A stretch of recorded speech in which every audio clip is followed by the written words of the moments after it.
I work for the New Jersey. I work for the New Jersey Department of Health. I'm the program management officer for the School Health New Jersey grant, also known as the Adolescent Health Grant. Today is an opportunity to recognize and celebrate the hard work, collaboration, and impact of our partner schools and organizations throughout this grant year. We are grateful for the partnership and dedication of Atlantic Care Foundation, Empower Somerset, and Center for Prevention and Counseling, who have worked closely with these schools, students, families, and communities to support social emotional learning and the WISC model initiatives across schools of New Jersey. Over the past year, these partners help create meaningful opportunities for students and staff throughout youth leadership programs, wellness prevention initiatives, nutrition education, professional development, and community engagement activities. Their work has helped students' well-being and create healthier and more supportive learning environments. This summit is a chance to reflect on the progress made together and celebrate the positive impact happening in our school communities every day. To start things off today, I wanted to introduce to you our special guest speakers for today, Kira and Rachel from the Lindsey Meyer Teen Institute, a program of the Partners in Prevention. Thank you, everyone, and enjoy today's summit.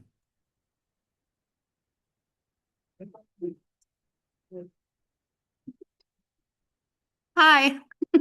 Hi. I'm a walker and talker, so on the Zoom, if at any point you're like, Rachel, you've walked too far from the microphone, please just give a little shout, because we also have Caitlin from LMTI on the chat as well, who's going to be helping monitor, and T is on there too. So, hi. For those of us who don't know, my name is Rachel. I'm Kira.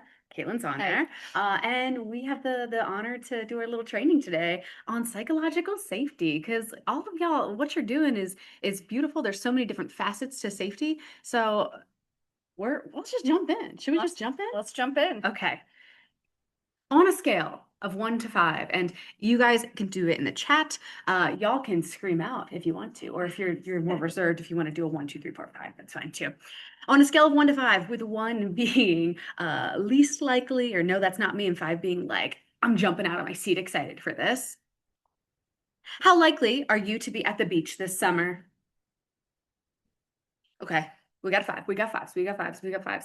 A 4. Okay. She's the family. You got to load up all the kids. You know, so it's lots of 5s and 4s. Ooh, okay, okay. And what's our beach? What's our preferred shore? Just curious.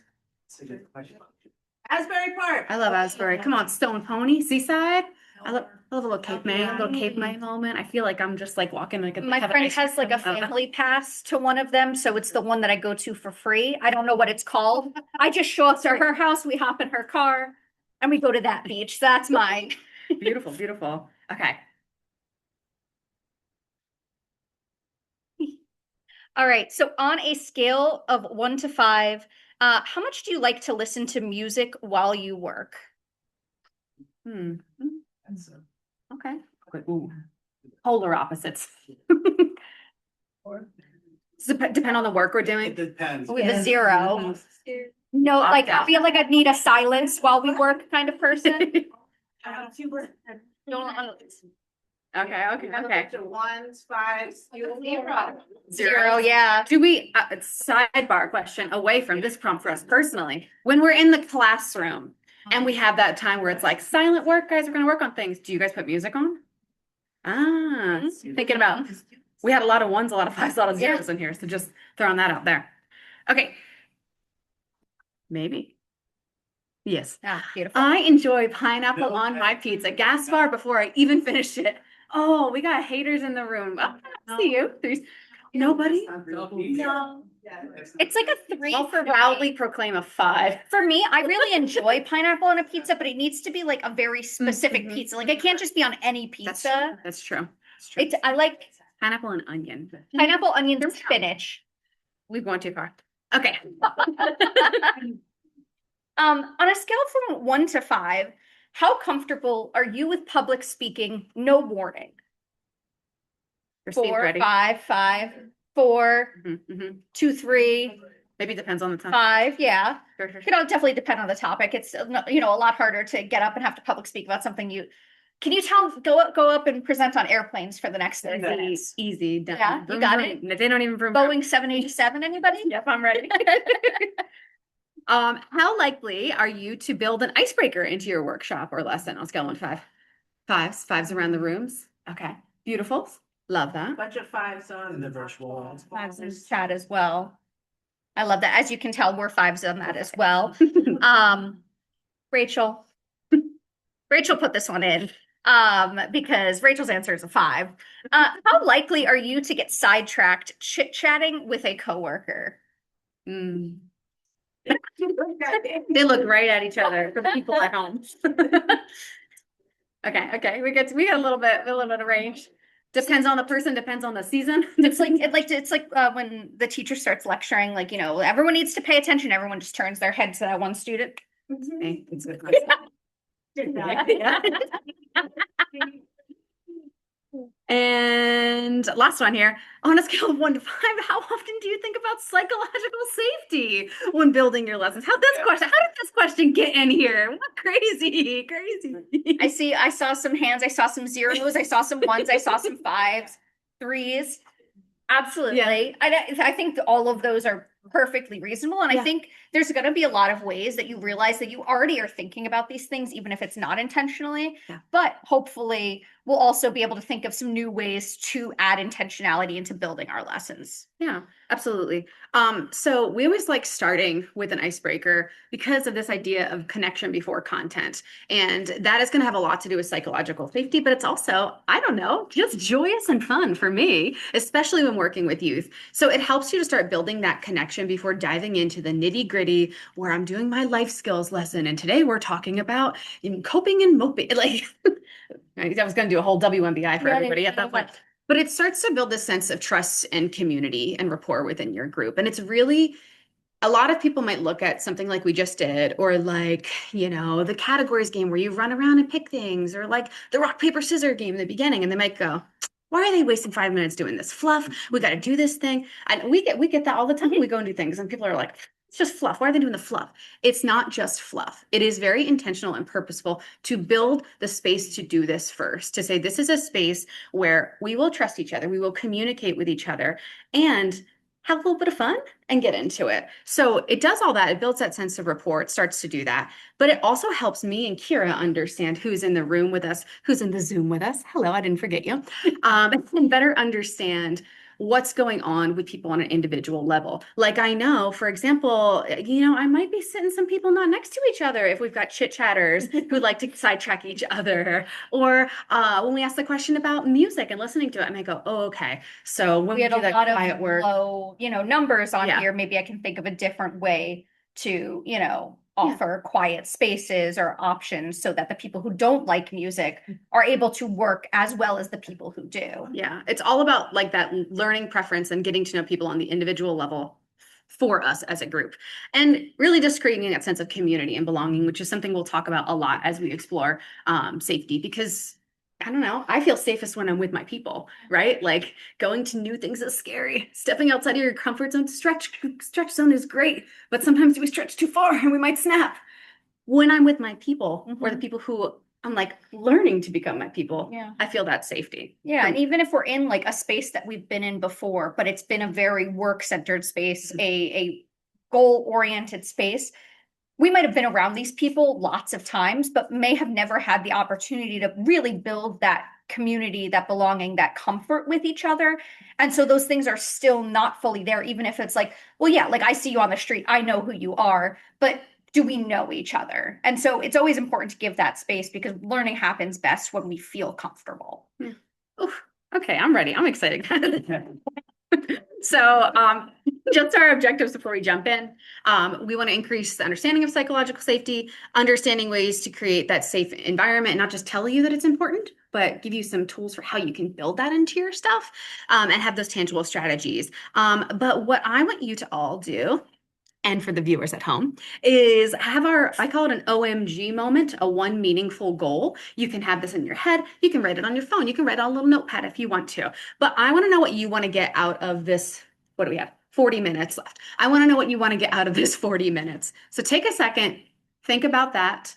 We'll ask people to share in the chat if they want to, or if anybody wants to share in the room. And I'll give you, that would have been really cool if it worked. It still would have been really cool if it worked. I'll give you 30 seconds. It might be like on the, how do you do This this? one. Just the one. Ah, look at that. Yeah, there it is. That's a Canva tip for you. If you just type the number, the timer will show up. So what is the thing you want to get out of today? It could be about psychological safety within this. It could be something else you need to get out of today. Take a second, think about that. I'll pull up the chat so everybody will see on the screen here. Chat popping off. Okay. And I covered up the timer, didn't I? Didn't I do that? Yeah, is the thing. Yeah. Yeah, very wise. Yeah. Okay. And I'm seeing answers roll in, but I'll give you the time I promised. And that's on psychological safety and holding a boundary and an expectation, everybody. You like that? Yeah, it's good. We'll get to that later. It's a little sneak preview. Okay, 3, 2, 1. Okay, let me get rid of this bad boy. Maybe. Be gone, timer. So how do you get rid of it? So I'm going to highlight some in the chat here. We've got Carlos saying creating spaces where students take risks and become open to sharing. I love that. We've got from Leanna creating a climate of belonging for our students and staff. Girl, get ready for the second half of this presentation. Lewis, listening to things that work well in other schools and improving. Absolutely. I know there's a huge share out after the break. Yes, it's stealing. It's not stealing. It's sharing. Sharing is caring. Permanently borrowing. Yeah. And you have permission to permanently borrow everything from this presentation too. We'll give you the slides afterwards. From Beverly, hey Bev, I'll see you soon in a couple of weeks. To enhance the time in my special education classroom, learning how other schools utilize the grant money, safe environment, improving our school, how we improve the community, and then how to make systemic changes to create culture of empathy. Anybody in the room want to share?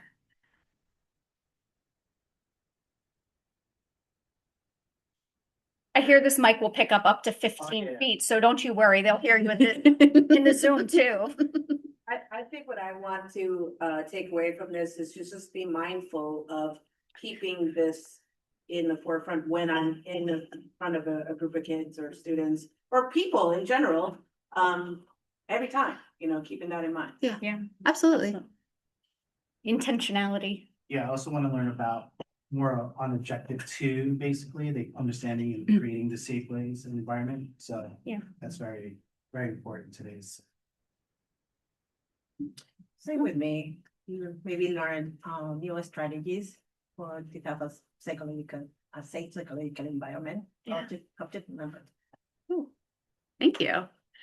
So I pass it to you for the first section here. Cool. So objective 1 is increasing understanding of psychological safety. So we're going to get into kind of what that means. What does that look like? So I'm going to read out some situations and I want you to tell me, do we think this impacts safety?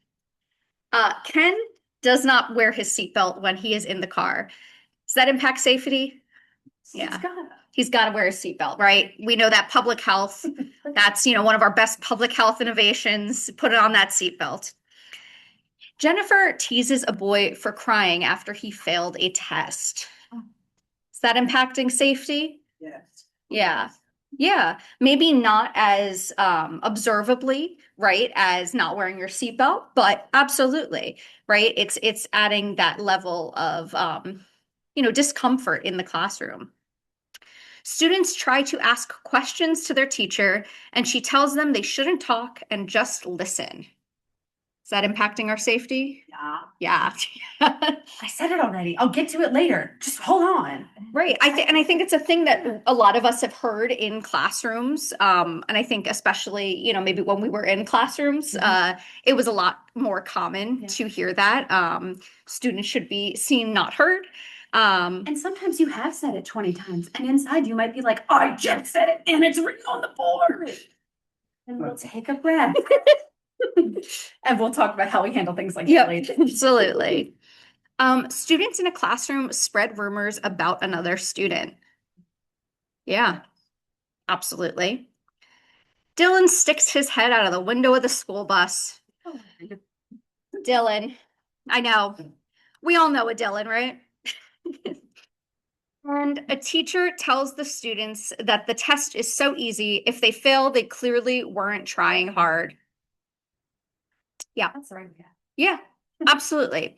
So all of these situations, you all identified this, all of these are impacting safety, but they're impacting safety in different ways. We have things that are impacting physical safety, but we also have a lot of ways that we've probably all seen before that can very much impact psychological safety of students in a classroom, whether it's those student-to-student relationships or the teacher-to-student relationships.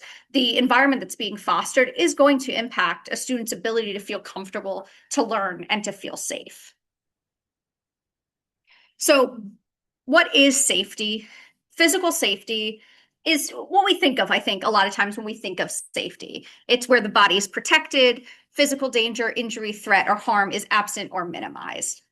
Psychological safety is a state where the mind is protected. So we are with fear, stigma, shame, humiliation, rejection, punishment, and invalidation are absent or minimized. And that's a lot more abstract than, that physical safety. But there are absolutely actions we can take to, make sure that we're doing our best to reduce those safety concerns as well. Yeah, I like the word minimize on there, like you're saying to reduce, because a lot of the times these things will happen. These things will happen. As the teacher or the facilitator in a space, you can't control what everybody's doing.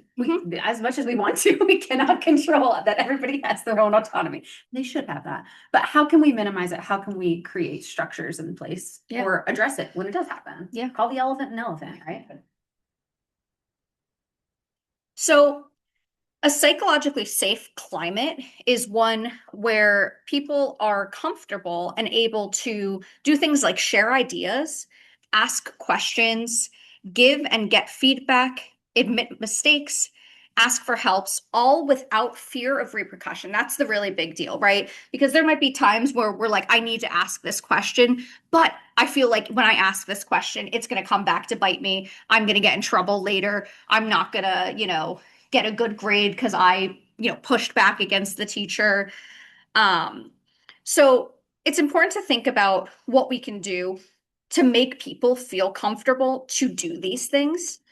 So I want to think about a time where you were in an environment where you felt safe to take those actions. So those actions, sharing ideas, asking questions, giving and getting feedback, admitting mistakes, asking for helps without fear of repercussion. So if you'd like, you can scan this QR code to my folks in the room / to my folks in the chat. We're also dropping that in the chat. And I want you to tell me, what did that environment look like? We'll wait a second so everyone can scan it.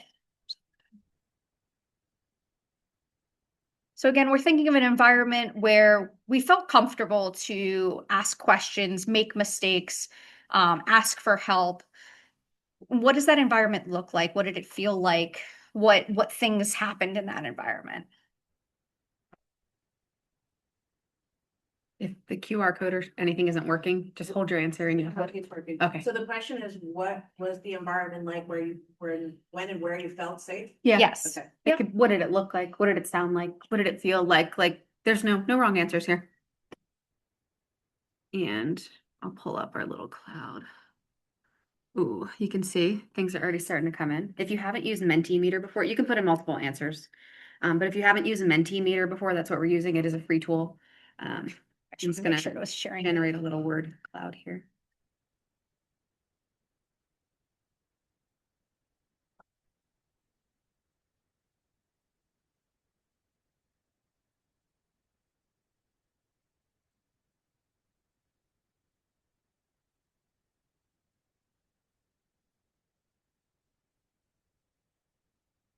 Looks like it's something. Yeah, me too. Let's try this bad boy. Oh, reload. Okay. All right. I was like, I'm gonna give another minute to let let people throw some stuff in. It looks like you were, it just, didn't happen yet. So some of our big ones, some things a lot of people have said: calm, safe, inviting, fun, home, welcoming. Also have warm, inviting, kind speech, peaceful, accepting, no judgment, clean, free to have my opinion, listening, no wrong answers, open, inclusive, smiles, supportive, compassion, trusting, confidential, clean, not cluttered.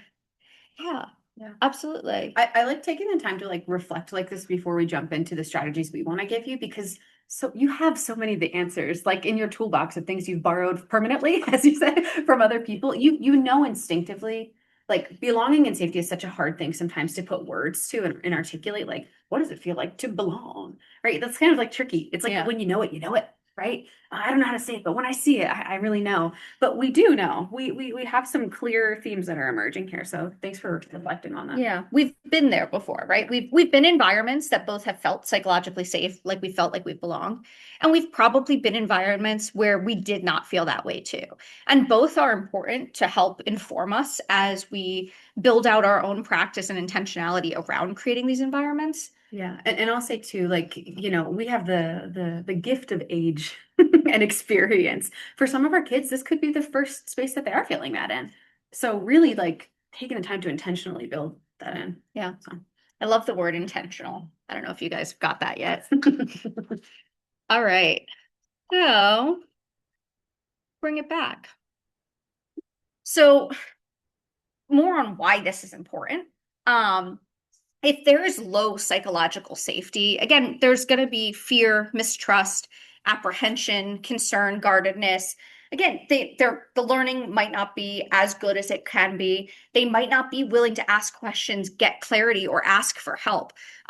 They're not going to get the most out of the space that they can if they're not feeling psychologically safe. But if we create a psychologically safe environment, it'll encourage people to speak up. It supports productive conflict, right? To say people like, hey, it's okay if we disagree. We can work through that. That's okay. We can work through failure. And again, when we're working with young people, failure feels heavy.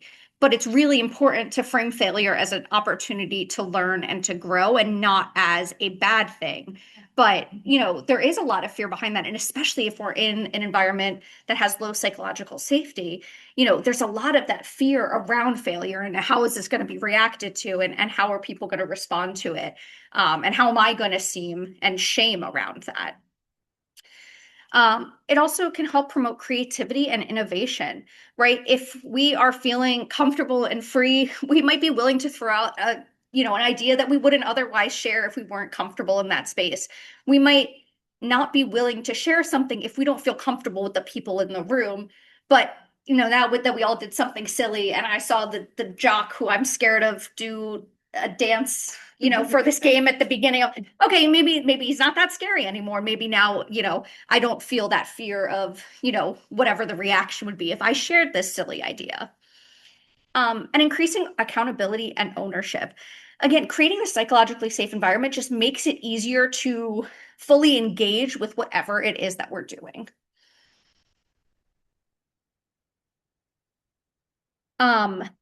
If there is low psychological safety, we can see mistakes as failure or threats to success.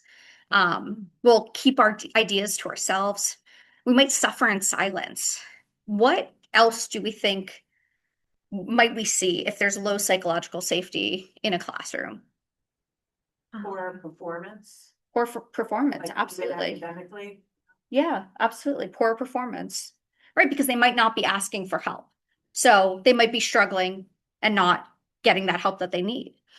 I see in the chat acting out, avoidance, absolutely. Absence. Absence, yeah. Yeah. They might not want to be there. They might avoid that class by not showing up. I might even add like, maybe even substance use, like we could even take it that far. You might see them revert to the thing that helps them cope. And Yeah. sometimes we know it to be substances. Yeah, absolutely. Reacting and addressing it with unhealthy coping skills and dealing with it the best way that they feel like they can which could be using substances. Yeah, and I don't think that's like a far reach at all, right? Yeah. Like I'm thinking about like kids hanging out on the weekend and like I'm uncomfortable and the guy is like, ah, just have one sip, you'll loosen up, you'll loosen. Like we hear that, right? Like I'm not feeling safe and confident and comfortable here. Like Mhm. I don't think that's an overstatement at all. Yeah. I also see emotional disengagement and acting out. Mhm. Absolutely. Yeah, physical health can be affected as well, like we know emotional health has a lot of physical health, so. Yeah. Their immune system could be low, if they're not feeling support. Yeah, Yeah. absolutely. And then if we have a psychologically safe environment, people might see mistakes as a chance to learn. They may be more comfortable speaking up. They might be more willing to share their struggles with others. What else might we see?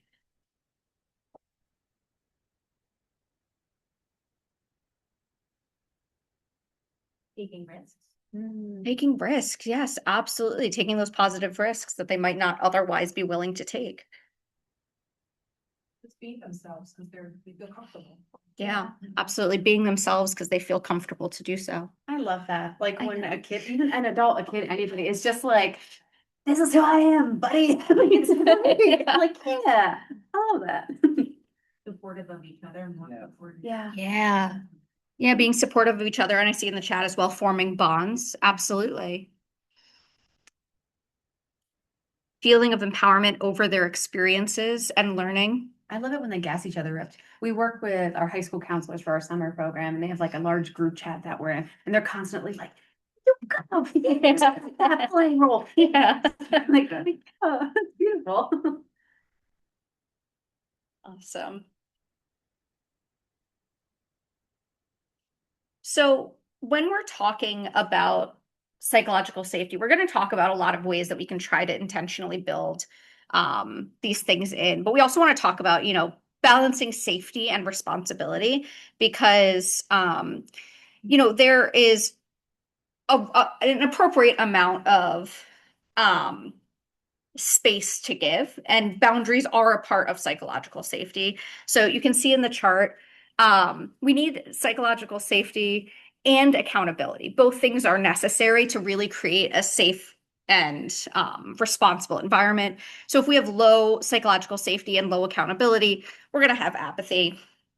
If we have high psychological safety but low accountability, that's going to be a comfort zone. We're not going to take that opportunity to grow, to learn, to push ourselves.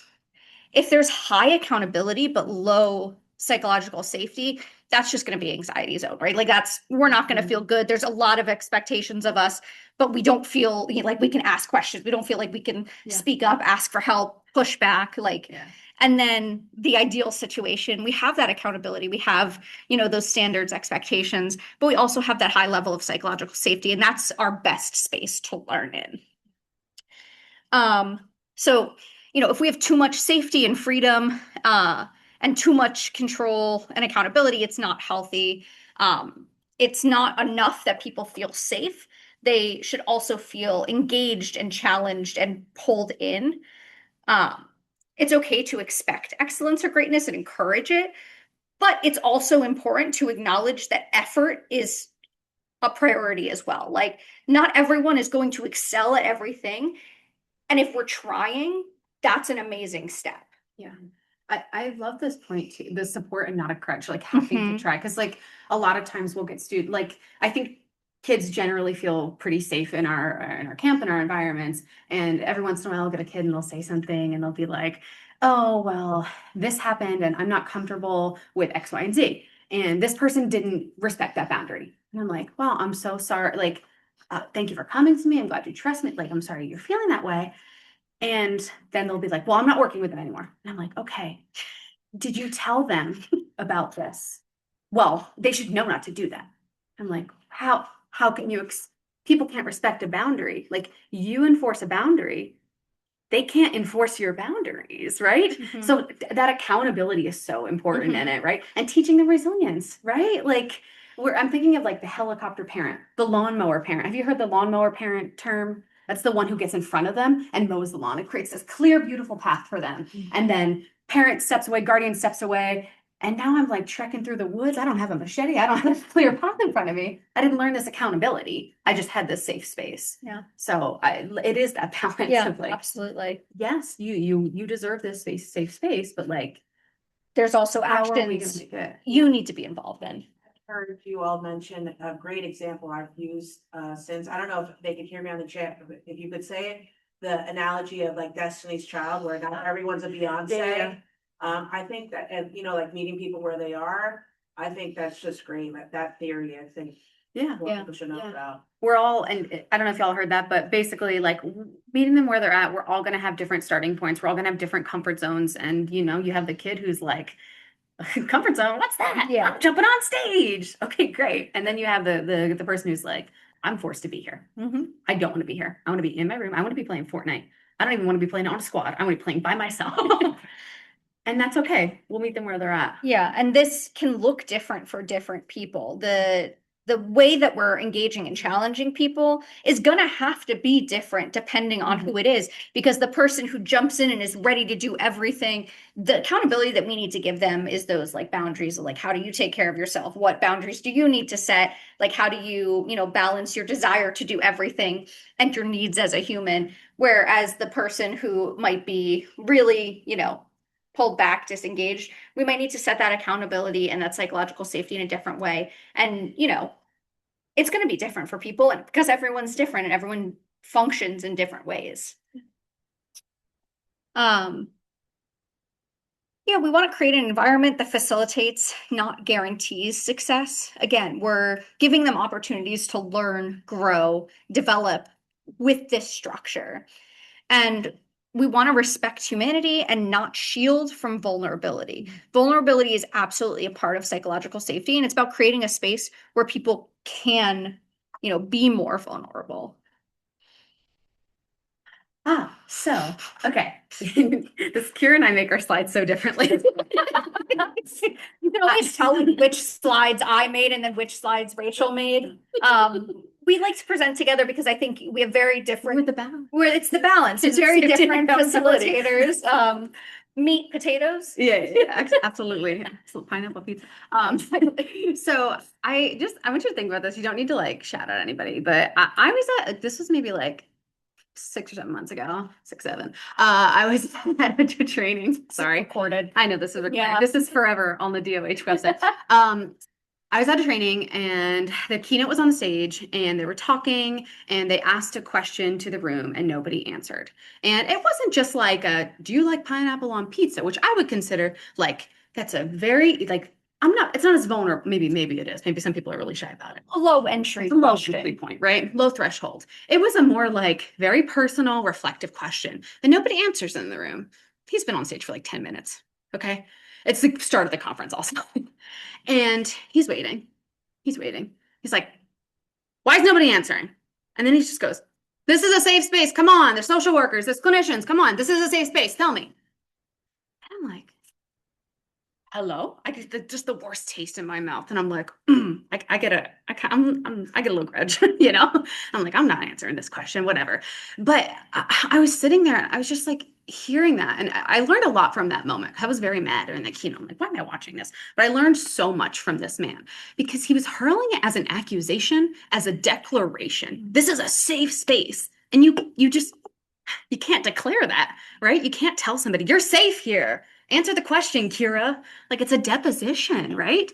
So thinking of like the difference between declaring and cultivating. So I had this too. This is a creator online that I really like. Her name's Oh Happy Danny. She shared this recently. And it just says, a safe space isn't safe just because you say it is. Just because it's quiet, just because you're used to it, just because some people are comfortable, just because there's no conflict, just because it looks welcoming, or just because it feels cozy. That doesn't make something a safe space. There's things bubbling under the surface. There might not be conflict, but somebody's holding it deep inside, right? Some might be comfortable, but others might be sitting there waiting, watching that clock ticking. A safe space fosters safety when inclusion is prioritized, harm is addressed, right? That's that accountability Kira was just talking about. Accountability is practiced, dignity is upheld, boundaries are honored. And like I said before, you have to communicate those boundaries. We can't just know. People are protected and authenticity, like you're saying, is encouraged. So let's talk about how we can foster that safe space. The first thing is creating that safe learning environment.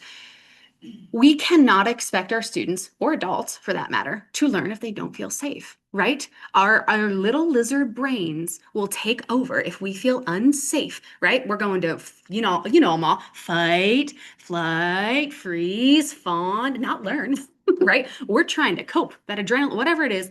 We're in survival mode. We need to move to learning mode by creating that classroom or that space that is predictable and feels safe. So a couple of ways you might do that, and I'll have some examples. I'm a yapper, so I'm going to try to give you the concrete examples, and if we want to come back to any points in the Q&A, we can move back to them, okay? But establishing clear expectations and setting those boundaries from the beginning.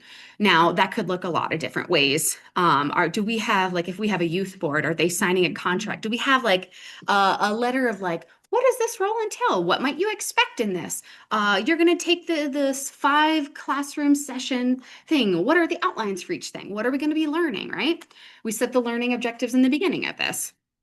Building predictable routines. I'll talk more about that in a second, but some folks get into a training and if they don't have the agenda, Gaspar sent out an agenda for the day before we got here. I knew what to expect. I knew where to park. My anxiety personally is a little bit quelled. I don't like showing up to a room and them saying, you're here for 8 hours. I'm like, what are we doing? I need to know. I don't know what I'm learning. I don't know how long I'm learning each part for. Like, I'm not mentally prepared. So building those routines, I love the little culture that comes with that. We know we always do an icebreaker in the beginning, or we always have peace, and at the end we always do the shout outs or the look forward to next week. It's like a little TV show, the previews for next week. Creating those group norms and rules. I'll talk about that more in a second. Opportunities for bonding and fun, right? It's not just fluff. It is purposeful. It's building a community together. And then recognizing the students' efforts and in meaningful ways too. Not just like a good job. I learned that. I remember learning that like very distinctly in school. Like just telling somebody good job is just kind of like how are you? You know, we say how are you sometimes and we're not really asking it. Like, I feel like good job is the same thing. Fucking Good pat job. someone. Great work. How you doing? Like that's Good job. specific praise, specific timely, there's an acronym somewhere in there. But right, good job is, it's fine. But like, can I be like, wow, Kira, you did an excellent job building out the slides here. Wow, you did so many good talking. Like, yeah, the hair flip. Rachel. So when we create those group norms and rules, some of the things, first here is that it's a living document. I firmly believe that. New people enter your group. People leave the group. Something happens. There's some harm somewhere. Now we have to have a new boundary, right? It's not like we made this group set of rules on the first day and now this is what it is. Maybe things change. I think having that standard and expectation that things can be added to this along the way is important for them. And sometimes I'll revisit, our group rules at the beginning of each session. Yeah. To remind folks where we're at and then say, hey, we were all together last session. Maybe some things didn't go the way we wanted. Is there anything we want to add now? And a lot of times they'll call themselves out. Yeah. They'll be like, we shouldn't be hitting each other. Put that on the list. I'll be like, It's always that. great. Thank you so much for adding that. Because You're no so things to add, don't hit each other until after someone's hitting each other and it's Yes. disrupting things. And What's then next week someone's calling them out, be like, I think some of us shouldn't be hitting each other. And then it gets added to the list and they're agreeing to this, right? This is student led. Yeah. And the difference between a rule and an expectation too, right? This is crowdsourced. They're creating these guidelines and agreeing to them. Sometimes you might need to give a clear expectation and be like, this is Rachel's list. We're not hitting each other, right? But having them come with that together. Brainstorming, displaying. I always like, if we're coming in and out of schools, if you guys do TOPS or have like the ropes method. Yeah. Some of us know. Okay. Where you like write out the rules for each thing. Like it's in the classroom with me. And if somebody's doing something, a little accountability, if I don't have time to address it, just and remember. We do this in a lot of different ways. You can do the ropes method. Sometimes we'll do A to Z. We'll write out the letters and we'll come up with like a guideline or a standard we want for each letter. It's kind of a fun way to get like us thinking before we make our document. You can see the pictures there of them holding up the little trees. We've done this in different ways at our camps where we'll do like, depending on whatever our theme is, they're making like an art project that relates to it. And, in this example, like each leaf was who they are as an individual and what they bring. And then they came up with like, this The is tree for what they're their group meant Yeah. and like what they were together. And the roots of like our guidelines and like what we want to follow, that's going to give us that healthy thing to output, like Yeah. our fruit, the goals. So there's a lot of different ways to do this, but it's important that you do it. Especially if you're meeting with somebody we're meeting today for 45 minutes. We didn't do this today. But if I was meeting with you every single week, trust and believe, even though we're all grown adults in the room, we'd be making one. Building predictable routine, right? I talked about the agenda that was sent out. Even if you just in a digital agenda, even if I had it in the beginning on a slide. If you're in a classroom, I like using Classroom Screen. It is a free tool that you can use. All my librarians, shout out to my librarian friends. They're the ones who told me about this. But you can like, I love a librarian too. You can create these and they'll have like the agenda. They'll have the checklist of what you do for the day. You could put polls on it where the kids can like log in with their Chromebooks if your students are using that. But I really like Classroom Screen. Also, just like a fun little feature it has, if you allow it to use your microphone, it has like a voiceometer. So if the room is getting too loud, it'll show you. Yeah. So I like Classroom Screen. Or, you know, at the end of the day, the number of times we just carry around the big flip chart paper and I'm just like writing it on here. Would it be like okay to ask like what teachers are using? Like if they could put that in the chat if they have. Ooh, you're so smart. And I I thank love you that. for, hello, where's the chat? Like, Where's she they be? have tools that they use that we might be able to steal about. Yay, good, steal it. Steal it Yeah. all. Friends in the chat, in your classrooms, how are you accomplishing this? Do you have different tools that you use for this building this routine? Or even just like things that you do, like, you know, we're in the classroom and I know that every day in the 15 minutes after lunch we have like, or in the midday, like after lunch slump, we have a brain break that we do, or like anything like that. Also, I love a little brain break. If you're not on Pinterest is like my best friend when I just search little brain breaks. There's so many good SEL things on there. I thought you were saying Pinterest is your brain break. And I was like, Pinterest sometimes. It I'll come back to this if y'all have anything too. So that was on that safe environment. We also want to foster the positive relationships. And again, you guys, like in the beginning when we asked, how often do you think about psychological safety? These are things that you might not be thinking about, but just like as experienced facilitators and people who are in the classroom all the time, you're not cognizant of what you're doing, but you're doing great, sweetie. It's important to foster these relationships, right? To encourage those bonds, not only from, you know, mentor to mentee, but across, you know, from youth to youth, right? And creating those positive interactions and community building. So can we share personal interests, right? We'll do a game called Categories where we have like, okay, get together with the people who, it's your favorite, whatever your favorite sport is, now your favorite team, now what's your favorite Pixar movie? And, you know, we'll find little things like that, okay, at lunch, I don't know who to talk to, but like, oh my God, we were both in the Cars 3 group. And that was a really niche example. It's a really and listen, if there's two people in the Cars 3 group, They're they're gonna- probably gonna talk after that class. Yeah. So like having ways to share those personal interests, you know, while upholding our boundaries too as an adult coming in the room. You know, you don't need to like, it's the friendly, not friends kind of energy, right? Celebrating all the successes, not just from your class, things that are happening. Yeah, that one's something that I think is like really important because a lot of times, like, you know, if you're a math teacher, no, that's not everybody's strength, right? Mm-hmm. And so every day going to that class can feel hard. It can feel heavy because I know this is not where I thrive and I succeed. But if your math teacher, as you walked in, was like, I saw you in the musical last weekend and you were amazing. They're celebrating your success. They're recognizing your strengths, your talents, your power. We're not saying, and also you failed, you know, your test last week, right? It's okay. It's okay to recognize all of the successes that we see in our students because it's going to make them feel more comfortable. And maybe they'll say, oh, like that was really nice. They came to see me in the musical.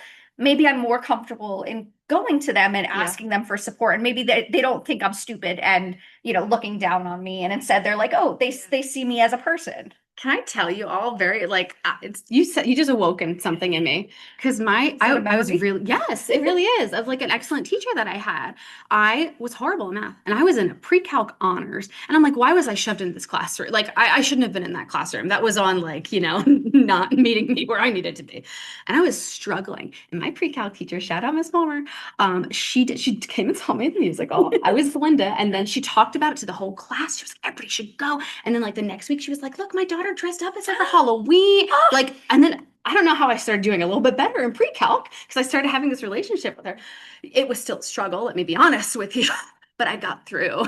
And I didn't have to take math my senior year. Oh, then I, that's you know, amazing. then I majored in music therapy and didn't have to do any math except for stats, but that's another story. So using strengths-based approaches, and I realize I'm checking my time here. Opportunities for engagement between yourself and the class, active listening, all of these uh, it's like common sense isn't common, but we know we need to listen, right? Right. We asked our students on Instagram, you know, what did you love most about your advisor? And through these answers, they're like, we're even in college, we're a family, they're dedicated, they're like my mom, they're motivated, they're always ready, they're patient, they listened. None of that is about how great you were in the subject material. None of that is about your advanced degrees and the licenses that you hold. They want to know how much you care before they know how much you know, right? They don't care how much you know. We want the Miss Fulmer could do all the unit circle of pre-calc, and I Sure she didn't could. care. Yeah. I cared that she was nice and kind. So again, for sake of time, we'll share this with you, but those different skills that foster relationships, the listening, the including, the empathizing, asking questions, asking follow-up questions, not just like, okay, great, but really responding and trying to dig deep and uncover what your student or the individual is trying to tell you. Do you remember these in school when you were little? The which one doesn't belong type of thing, right? Okay, I want to, and I didn't check the animation. Let's see if this works. Oh no. Okay. Do I just like go stand in front of them? No, it's not gonna work. I'm gonna show you. turn that Oh on. God. Okay, Rachel, you silly little okay, I goofed. But I'm gonna show you here. And you'll see some reasons. But I think this next one could be justified a lot of ways. Which one doesn't belong? Your gut reaction might say one or the other, but there's a reason for so many, right? You might say, well, that one is the only one with pink frosting, but the other might be like, well, that doesn't have a hole. That's the only one without frosting. Like, you're gonna have all types of donuts in your donut box of a classroom. Okay, you like that? Yeah, that's good. That's good. But it's true though, and people might feel at different points like I don't belong because well, I don't have frosting.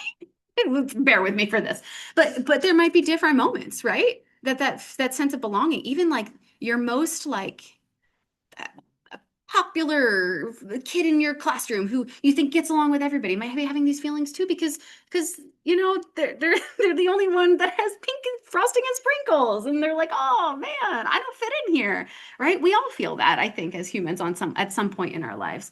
So thinking about belonging, and it's 10:48.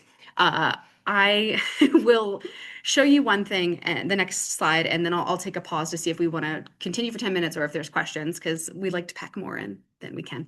But belonging is a human need. And when we think about safety, right, we see safety being towards the bottom of Maslow's hierarchy of needs. We're all going back to Psych 101. Yes, welcome back, right? We need to be met with our physiological things, right? We need to be fed and hydrated and sleep, or else that's not going to go well. But then right after that, it's safety, right? It's what we're talking about. But I think that belongingness and love need it kind of melts into each other. There's that little gradient in between because belongingness to me is safety. It's a human need. And I'm going to highlight this, and then like I said, I'll pause for questions, and then if we have time, I'll crank through the rest here. But I really love this book. I fully recommend Moments of Belonging if you haven't read it. And I'll pull this up too. Okay, love that. Designing for Belonging, it outlines these different points of community where you can embed opportunities to invite people to belong, right? That first being the invitation, right? How they're getting invited to the group, right? Is it coming from someone they know? Is it a paper invite? Is it a person-to-person thing where I'm talking to you? Is it a are they being mandated to go there? Is it an option to go there? That invitation is that initial moment for them. And then when they enter the room, right? That welcome mat, the stage for that, like setting the stage for what could be. Am I walking into a dirty basement where the lights are flickering and it smells gross and there's no music playing And I don't and greet you. I don't sitting greet looking at my you phone. and I'm just like, just sign in. Right? Is it something like that? Or is it, well, I'll show you the example later.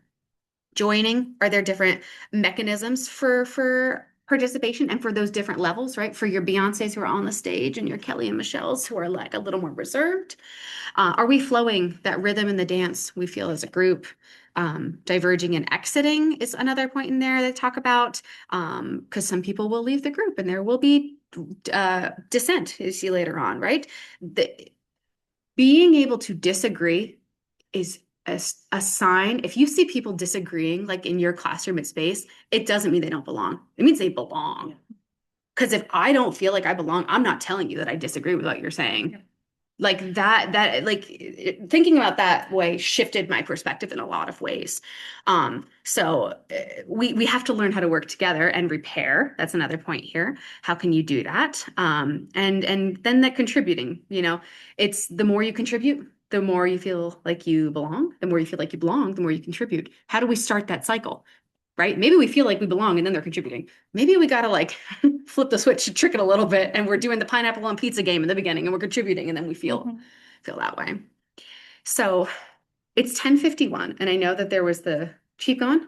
Okay. And I'll check the chat here if there's any questions so far. Okay. Google slide. I see people talking about the kind of what was it? The setting routine. The Google Slides month-to-month calendar. Oh, and okay, Audrey, you're better than me. Month to month, having an outline. That's great. That's great. Love that. What do you think would be reasonable timeline? Yes, engaging them in that process, setting routines, procedures. Absolutely. Yeah. And I love the engaging the youth in the process. And what do you think is a reasonable timeline? Because we're Yeah. both, we're setting that accountability, but we're asking them to contribute to that. Yeah. Okay. I know what I think. What do you think? Let's talk about it. Let's, find what makes sense because, it could be somewhere in the middle. It could be they have a really high expectation for themselves. Yeah. And we say, actually, how about we extend it a little bit because, give yourself a little bit extra time. And other times we can push them but it's great to be able to engage them in the process. Because again, that involves that belonging, that contributing. They're contributing to the larger goals of the group. Yeah. I have you guys heard like the I do, you do, we do? Yes. So great for teaching, right? I'm going to do it. You're going to do it. We're going to do it. I use that too in the repairing section when I'm meeting with people and I'm like, okay, we're in a one-on-one meeting or I've had this moment with a kid and okay, like this wasn't an acceptable behavior. Here's what I'm going to do. Because I think I need to be clear with my expectations. I'll do X, Y, and Z. And then I ask them, what are you going to do? Great. What are we going to do? Is there stuff that the other people in this group need to do to help you? I do, you do, we do. We're doing that everywhere. So let me highlight some of these different moments of belonging and what some tangible things. So I talked about invitation. One thing that I think about, I said it's, who is it coming from, right? In our groups that we're running, is there a connection that you have with somebody so they can have that? Because the relationship is so important.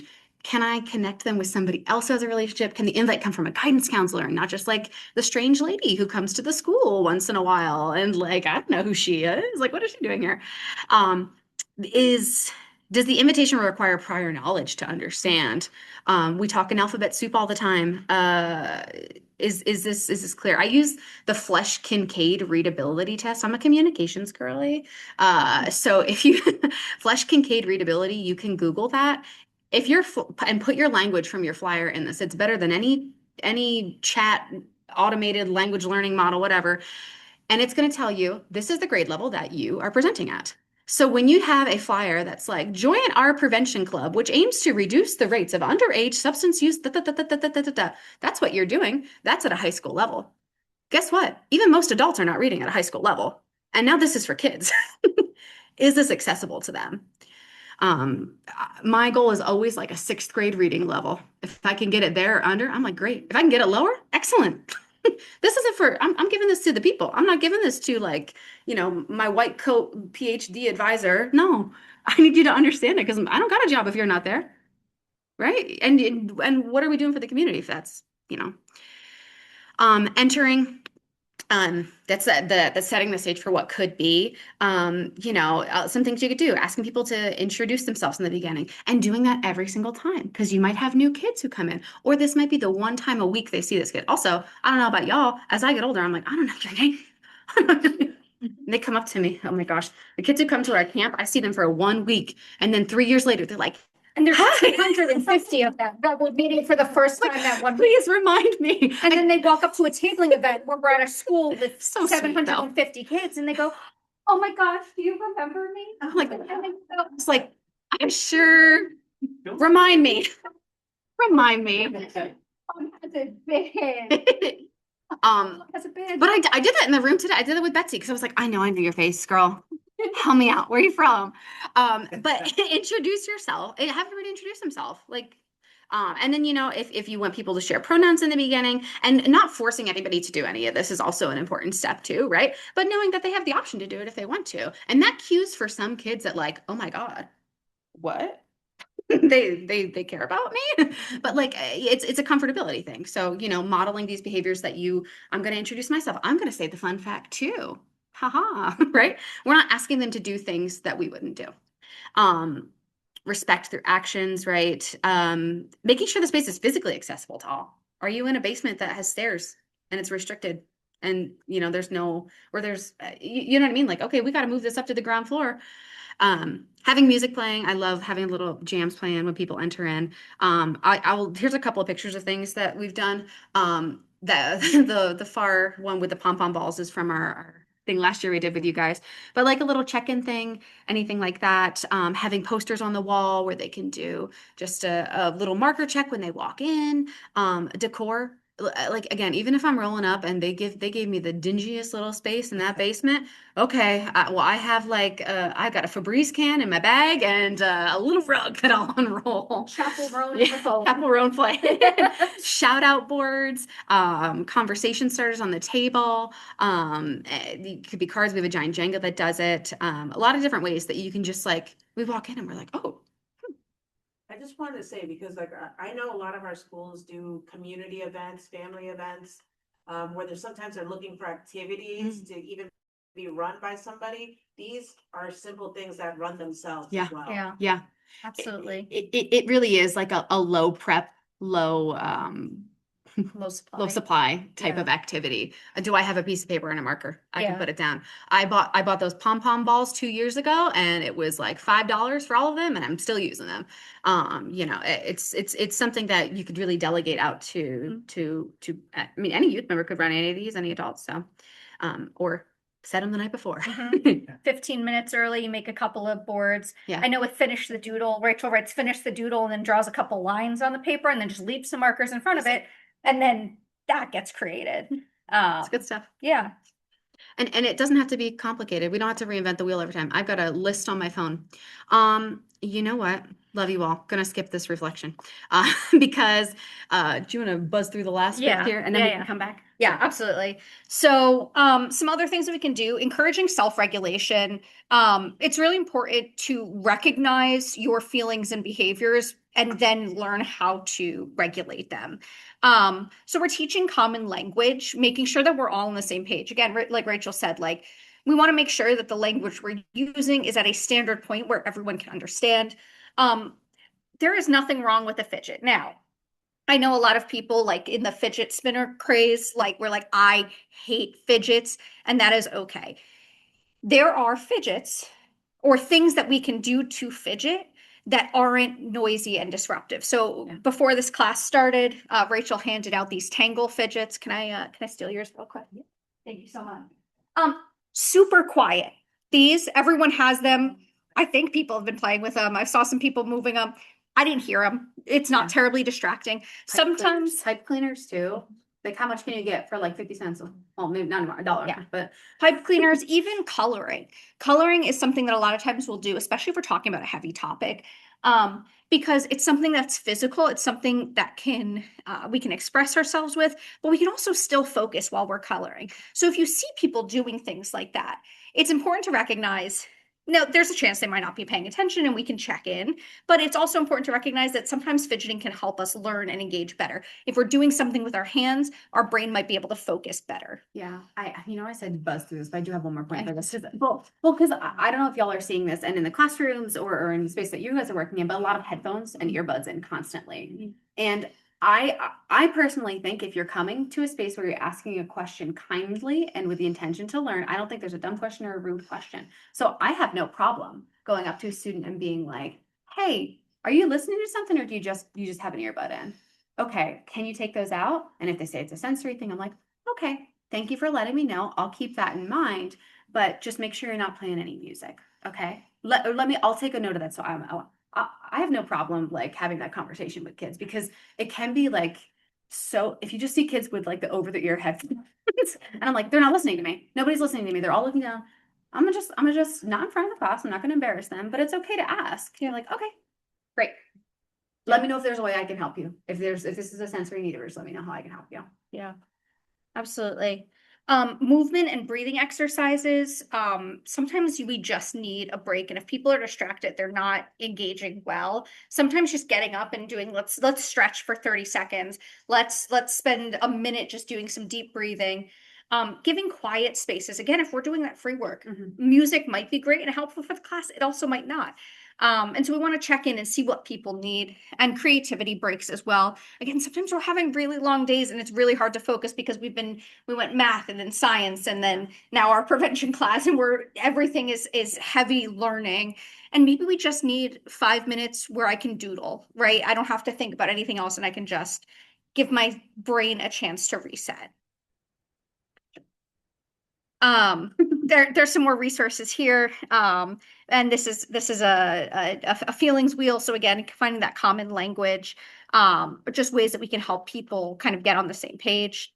Providing choice and flexibility. I think that this is really important in the classroom and also really difficult in the classroom at times. Because a lot of times when we're talking to teachers, they're like, well, I can't provide choice and flexibility because there are state standards, there are expectations that I have to meet, and that is absolutely true. So there are some ways that we can possibly do it, and it's important to think about the ways that we can't offer it because there is nothing that feels worse than having no authority over anything, right? We're told where to go, what to do, exactly how it needs to be done. So we want to think of where we can give them a choice instead of a command, whether that's seating, where they sit and how. And again, that can come back to the rules. We're setting those guidelines, right? We're saying these are expectations for the class. You get to choose where you sit as long as we're following these expectations. Because I know that's a concern. We have our chatter boxes and we're afraid if we sit them next to it, let them sit next to each other.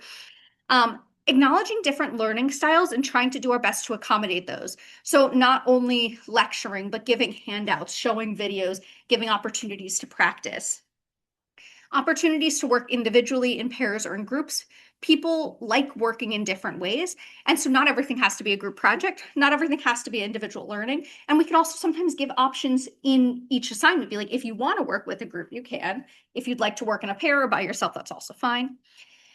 Different options for showing competencies. Again, sometimes we don't have a choice, right? Sometimes it's the state test that they have to take, but there might be other ways that we can say, okay, you can write a paper or do a presentation, and giving those options so people can show their learning in the best way possible. And really, above all else, when we're thinking about providing choice and flexibility, is focusing on the objectives.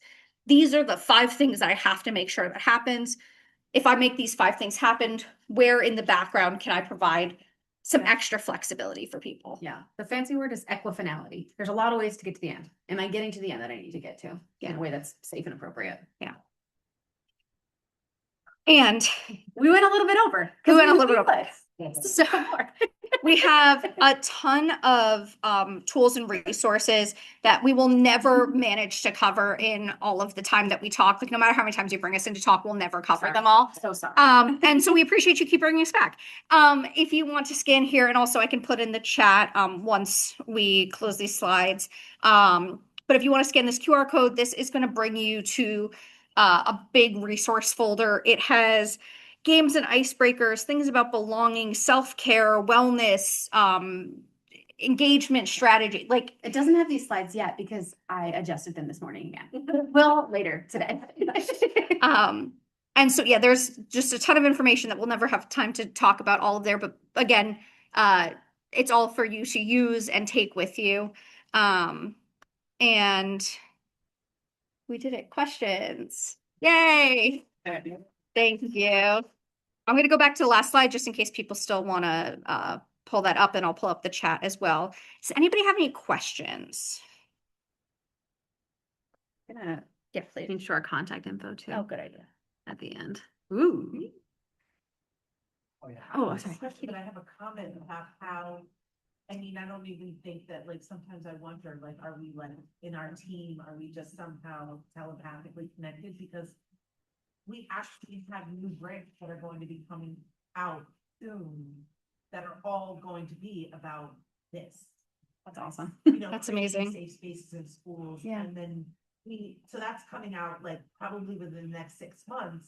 But then we also are applying for a new grant through the Department of Justice that will again be focused on safe schools. So I think the information is so timely for our grantees and for schools, because I think that this is information, you know, that everyone really needs to have access to. So Yeah. It's universal too. Like, back to the donuts. Like, truly, like, it's like, but it is. It's like, maybe I just immigrated here and I don't feel safe. Or like talk about the male loneliness epidemic, and I'm like, I have, you know what I mean? It's like, it doesn't matter. Like, everybody feels like they don't fit in at any point. So I love that. but I also believe that right now in particular, you know, I think that there is a little bit of a shift. Yeah. And I think that the message that many young people are getting is that the school doesn't need to care about their safety, Oh. their psychological safety, Yeah. right? Yeah. That's not something that you need to get from school. That's not something that Yeah. school is supposed to be providing you. And so I feel like, you know, at least I can say, you know, from our perspective, from the health department, we don't agree with that. And we do want to make sure that we can still provide resources to schools. Even if those resources are coming federally, we want to make sure that our programs and services are going to be allowed schools to focus on that. And I would definitely say in this time more than ever, I'm not sure, obviously other counties or across the state, but up north, so many of our schools are having to let go so many people because of funding. So I'm assuming that. Yeah. And what is the first area that they look at is our departments of just humanness, like Yeah. of the comfort of the students, of the support of the students, that's where they go first. So to be able to bring in other Because they're- programs because, with that You know, funding. all of their mandates are education based. Yeah. And unfunded mandates never come with checks and balances. But the educational mandates do. So Yeah. if I was in a school, I would be focusing on, you cut my funding and you tell me, these are the things I'm looking at, those are the things I'll be focusing on too. I Yeah. don't think at all it's that they don't think it's Oh, important. no, I didn't. Yeah, like I that. just feel like I think you're- though that's Yeah. the vibe the students might get. Yes. It's like, Yeah. okay, Yeah. because my person that I went to is no longer there. That Yeah. kind of contributing to what you're saying, that now they're getting that feeling in school. Not that it was the intention of the school. No, But absolutely. for us, Why did, yeah, I didn't- yeah, for us to be able to, for with the funds and the Yes. grants that you're going for, to be able to bring in that support Yeah. is so important. Yeah. And just in case, I think you all can hear, but just like talking more about safe spaces and like potential opportunities for that, in case you couldn't hear. Also, I encourage y'all to like look at the definitions of brave spaces and safe spaces. That's something I've been trying to say. Like, there's a discourse. If you're interested in learning more, I'm reading on that. Anyway. I would just add, if our schools are able to hear us in the crowd here in the audience, if this is something that you're interested in maybe bringing to your school, talk to whoever you're working with at Empower or at Atlanticare or the Center for Prevention, and maybe we can help coordinate bringing Rachel and Kira to your school to talk to your staff, because this is an important topic and we need to spread this out, you know, amongst community, amongst the school, amongst staff, however possible. Awesome. Yeah, if you didn't hear that, if you're interested in bringing this presentation to your school staff, talk to your staff liaison, and they might be able to help support bringing this information so that more people in your school, the people on the grounds who are, you know, having these student interactions, might be able to get this information. And this is recorded, so. And this is also recorded. Yeah, so this is going to be on the website, so that's also, you know, an option as well. Please feel free to share this out because again, you know, it's up to all of us to be building these things out. Yeah. Culture is built on tiny actions. We need tiny actions. True. Okay. We're good. Thank you for letting us talk a little longer. Thank you. Love go do this presentation at many more schools. Yes, we would Put love me in, that. coach. Yes. All right. Thank Thank you. you. I've got to hit my confetti. Yay, some confetti. I'd say actually leave the chat up so you can see it. My friends in the Zoomlandia world, if we could just throw some emojis or something, go show some love, unmute if you'd like for our friends at LMTI. I'm always, especially if you're a Northern New Jersey school, I'm always talking about LMTI, that they're the youth empowerment gurus of New Jersey. We have the honor of inviting them to join us at our Youth Leadership Conference hosted by the Northern and Central New Jersey regions, May 30th. But if you're ever in the market for some of their expertise, then you have their contact information, or you did a second ago. So what we'll do right now is release you for a few minutes to have a mini break. Our schools that are presenting will start at 11:20. Again, a friendly reminder that each school does have to have representation during this time. So if you need to swap somebody out from your school, just please make sure that someone is represented. And what we'll do is we'll just have a slideshow playing while we take a mini break, and please be back on for 11:20. Thank you all.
Hello, Mr. Hoven.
We will be with you very shortly.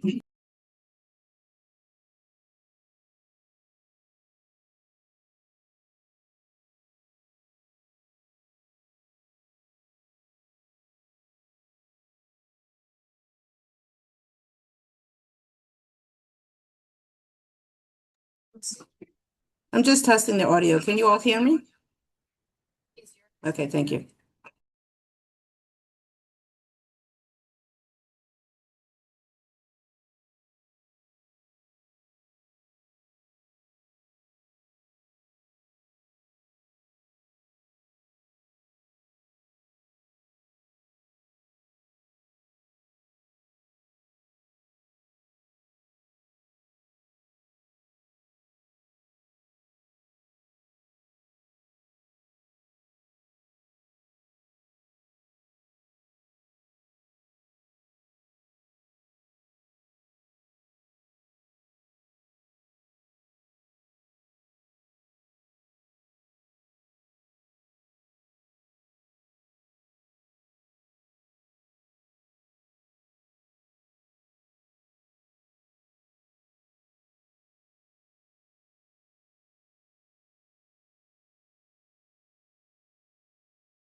Okay, can we see and hear me?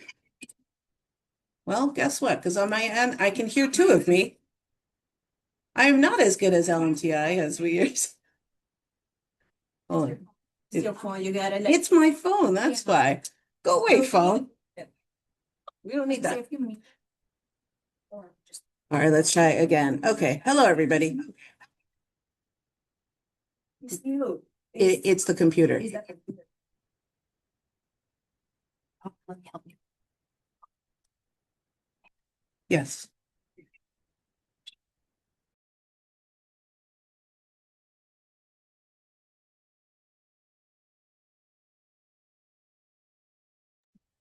Try again. How about now? First two times, So, I think. it's muted. Tamara, can you hear us? Maybe she can't hear us. Yes, I can hear you, I can hear you.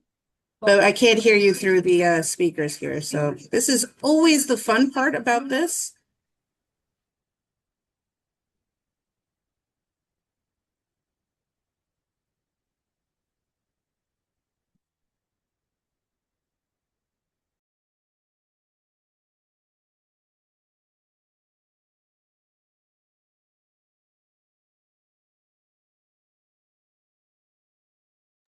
I want to know how many steps Mr. Hovind is getting in. That's what I want to know. He's getting more than us. He's getting a As of lot right more than now. us. We're gonna hear an I want echo. you to check his step How about count. right now? No, You can just hear me through the speaker echo. no, but it's better. It's better. It's better? Yes. Okay, so Yeah. I can hear myself echo. If you. As long as you don't hear me echo, then I think that's what I care most about. I'm saying no, we don't hear my echo. Two of me, double the fun. Okay, so hi everybody. I'm going to share my screen and we'll get started with our school presenters for today. We're going to start with the northern region. That would be our territory over at the Center for Prevention and Counseling. We're based out of Newton. But what makes this awesome is that we're able to go out to all 7 counties. Let me share my screen so you could see what I'm referring to.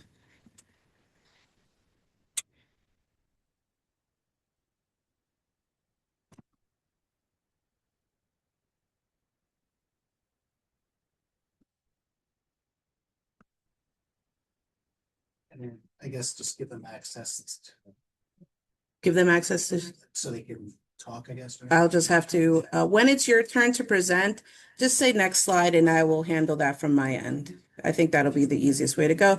Here's a quick look. As you see, we're going to try and do this within the hour, and then we'll have closing remarks. So starting with the Northern region, we have Bergen Arts and Science Charter School in Hackensack, Essex County Vocational Technical School, that's in West Caldwell, Patterson P-Tech in Patterson. We also have Joseph A. Taub School in Patterson. We have 3 Jersey City schools, that's President Barack Obama Elementary School. If you could see Gasper right now, he's throwing his hand up as he's a JC kid. Actually, I was born there myself too. We have Joseph H. Brensinger Elementary School, PS 17, Dr. Michael Conti Public School, PS 5, and last but not least, Union City High School. To get us started today, we're going to have Mr. DiCarlo from Dr. Michael Conti present. Lou, if you want to mute and just tell me next slide, and I'll move things over for you. Sure. Morning, everybody. Next slide. So my name is Lou DiCarlo. I am the crisis intervention teacher and anti-bullying specialist at the Dr. Michael Conti School. John Rivero is the principal. Albert Padilla is the assistant principal at our school. Next slide. Just some highlights about the school. We have 675 students in pre-K through 3rd. We have a pretty diverse student population, 34% Hispanic, 25% Asian, 22% white, 12% African American, and 43% of those students are free or reduced lunch and classified as economically disadvantaged. Some things that make our school stand out. We are a project-based learning school. I'll get into that in a couple slides. We're also a dual language school. So the students, there are dual language classes from pre-K 3 through 5th grade that I will explain also. And then some highlights over the course of the year. We've conducted STEMotional Saturday events. We have one of the clubs that we wanted to highlight is our Strong Girls Club. And then the program that we use with the Center for Prevention and Counseling is the Inner Explorer program. And then I just wanted to show how we used the money that we received as a school. Next slide. So this is our school vision statement. And one of the big principles at our school is at Conti we believe we can achieve. It's said every day the students say the school pledge, which will be the last slide of the presentation. They say it in English and in Spanish every day. And the final phrase of the school pledge is at Conti we believe we can achieve. We want children, all children can and will learn. That's also part of the school pledge. And that we value close ties between the children, staff, parents, and the community. Next slide. Our mission at the Dr. Michael Conti School is to make sure that we cultivate an academically rigorous learning environment that develops those 21st century skills that are so important in today's world. We want them to be productive adults and good human beings. Next slide. So our dual language program, nope. Oh, wait. It's the school mission statement. Yep, continued. So like I said, in the dual language program, we have dedicated classrooms in pre-K 3 through 5th grade, where the students learn a second language, 1 week in English, the same curriculum, 1 week in English, 1 week in Spanish, to develop that love of a second language and become more globally and culturally aware. Next slide. Just some guiding principles that we follow at PS5. We value hands-on, authentic, inquiry-based learning. We are like I said, a project-based learning school, and we try to implement STEM-based learning whenever possible. We want to use, obviously, we teach to the standards, and we utilize all programs and resources to be able to meet the various needs of our students, population, and to close the achievement gap. Next slide. Obviously, we want to integrate SEL into our daily instruction. It's embedded into daily instruction. We have several clubs. Like I said, we're going to highlight the Strong Girls Club, but we also have wellness clubs, kindness clubs. We do community circles. We have the district has Project Resilience, which is at our school 3 days a week.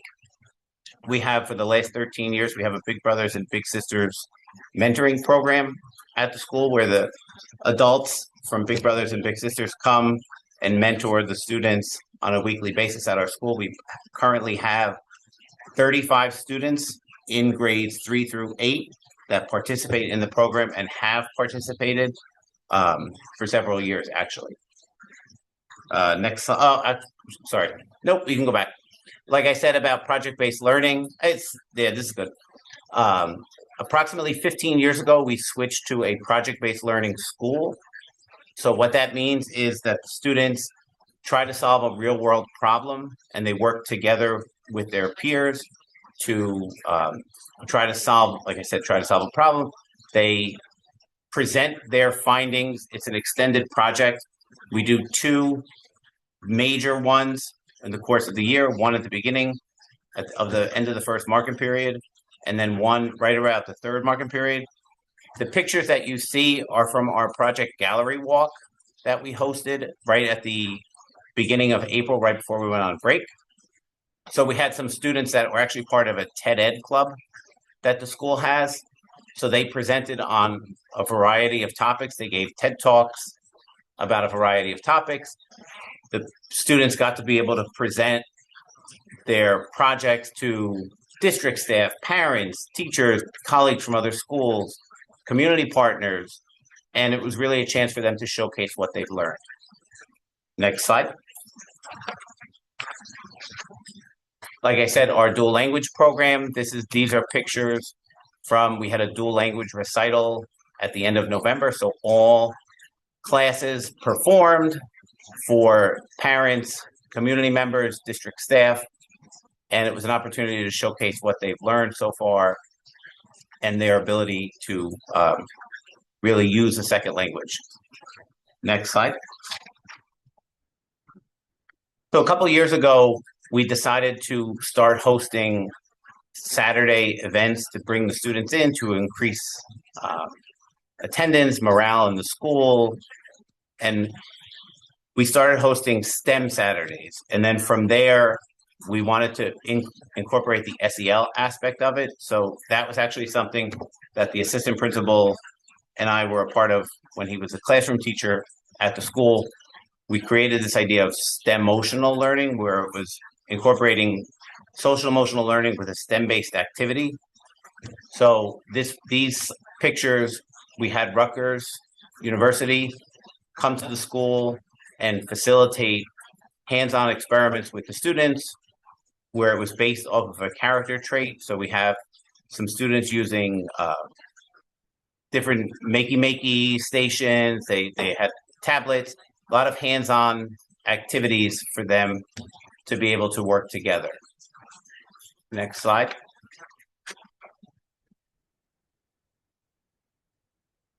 This is our 3rd grade to 5th grade one. We were looking at approximately 25. So we had 45 students that came out for the 3 to 5 one. That's approximately 25% of our 3 to 5 population that came on a Saturday. And we had teachers that we allocated funds from our school budget to be able to work this program because that's how important it is to the school. So we had 45 students that came for that. We actually had 35 middle school kids, which getting 35 middle school kids to come on a Saturday morning is an accomplishment in and of itself. Next slide. We had 40 K-2 students come for a fairy tale emotional learning. So they did activities based on Goldilocks and the Three Bears, Jack and the Beanstalk, Rapunzel, and it was an opportunity for them to come in and really do hands-on activities like you see in the pictures. The kids loved it. The parents love it. It's a drop-off event, so parents had the opportunity to have a free Saturday morning. The kids were engaged in activities at school. Next slide. So our Strong Girls Club, Strong Girls stands for strengthening trust, respectful relationships, optimism, knowledge, Girls Club. These are pictures from various points throughout the year. If you look at the left corner, the upper left corner, that was from a lesson where they learned about social media and cell phone usage. The bottom left and middle picture was from their end of the year celebration, where each student voted on superlatives for the other students in the group, and everyone received an award, most fill in the blank. So everybody received something. The picture with the teacher at the screen was a fill your cup bonding activity. And then the bottom right is an activity where they had to talk about their go-to person for help in the school, all about building trust and having that trusted adult that you could speak with when you had something that was going on. Next slide. Like I said, we used Inner Explorer. These are just 4 testimonials from a sampling of teachers that used the program. It really was used. We didn't pigeonhole the staff into using it at a certain time or a certain way. That we gave the teachers the flexibility to use it as best they saw fit. Some of them used it in the morning, like as you can read. Some of them used it after recess time to reset. Some of them used it at the end of the day. But the teachers really enjoyed the flexibility to use it whenever and however that they deemed best for their students. Next slide. So these next couple slides, we took the money that we received and put it into our field trip buses grant. The other 2 schools from Jersey City know how hard it is to plan for field trips, how expensive the buses are to pay for these field trips. So these are just some of the trips that the students were able to go on as a direct result of having that added, financial investment into that account. We had our 6th and 7th grade students. We actually had a former parent that is a federal district judge that works in this courthouse. So she is still a valuable member of the school, even though her child doesn't attend the school anymore. And she hosts our students at the courthouse, and it was just an opportunity for them. They took part in a mock trial and applied what they've learned in their social studies classes. Next slide. The Strong Girls Club went to NJPAC and saw the Alvin Ailey Dance Theater group. So that was a fun opportunity for them to just get outside the classroom as a group of middle school students and take part in something that they normally wouldn't get to experience. Next slide. Our 2nd graders went to the Crayola experience. They had a great time going there, and it was something that they wouldn't normally be able to do. Next slide. This is the last slide. Like I said, this is our school pledge. I believe I can be a good student. I believe that I can achieve. I believe that if I work hard, I will succeed. Therefore, I will work hard each day to do my best. I can learn. I will learn. At Conti, we believe we can achieve. This is said every morning during the morning announcements in English and in Spanish. And I went 3 minutes over my time. Sorry, Tamara. Luke, I'm getting ready for my son's track meet, tracking the we splits. never have I to went 3 minutes over. apologize. No, you're okay. You got a round of applause here in the room that we're in. It's always great to see what our schools are doing, especially with those visuals, those pictures. I think with my other device I'm using here, I see some hand clapping from our schools as well. We'd like to take this time to give our other schools on the call the opportunity to ask any questions. Maybe you might, in this presentation and in the presentations to come, see an idea, see an activity, and might have some questions about it. So maybe use this time, think about that and what you would want to ask, or maybe comment on something you've seen today. Feel free to unmute at any time.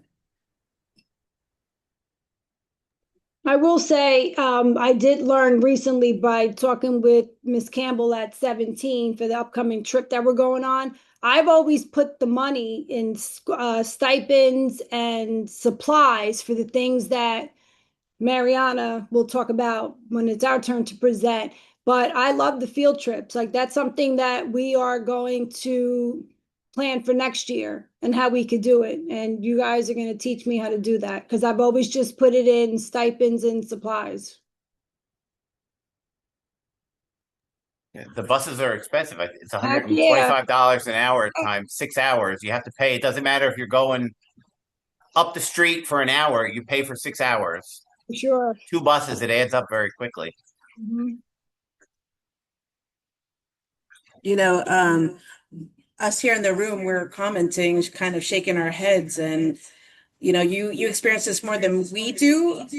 Renting buses is not regularly what we're doing, so we do need to hear things like that, what you're experiencing, and then know that this is part of how you plan for next year. If we want to go on trips, if you want to go to a youth leadership conference, having a conversation with us and seeing how we can help navigate that with you.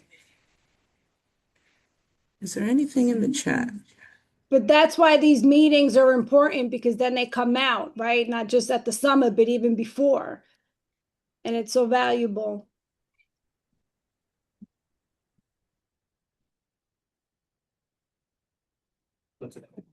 Anyone else here in the room? All right, we're seeing a comment also that says it's interesting hearing about the buses because here in Plainfield, we as a district, transportation for trips, we don't have to pay. So it's different in every community, I guess. Plainfield, let us know what your secrets are. And thank you, Ava, saying they enjoyed hearing about the Strong Girls Club. DR High School has expressed interest in something similar. Okay. All right, for any future presenters, we are asking to do around 8 minutes. If you have less than that, that's fine. We'll engage with some Q&A.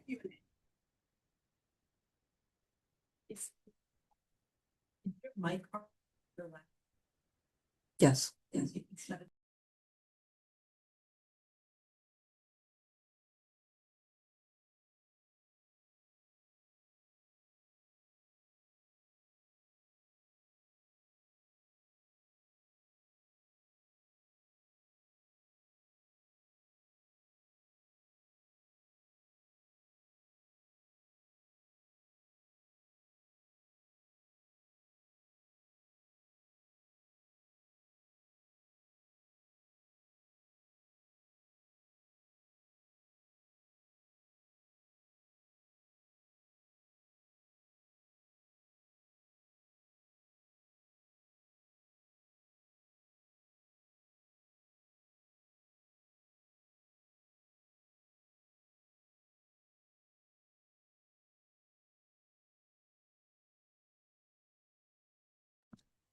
We're all just behind the scenes here trying to get Tamara to stop talking double. But we will move forward. And next we have, oh, did I stop sharing? No, I stopped sharing.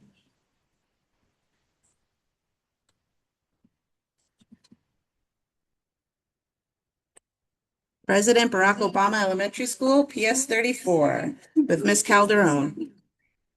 Hello, everybody. Good morning. Hi, everybody. Good morning. So, my name is Mariana Calderon. I'm the school counselor here in PS 34, and we can go on to the next slide. So, our health and wellness initiative.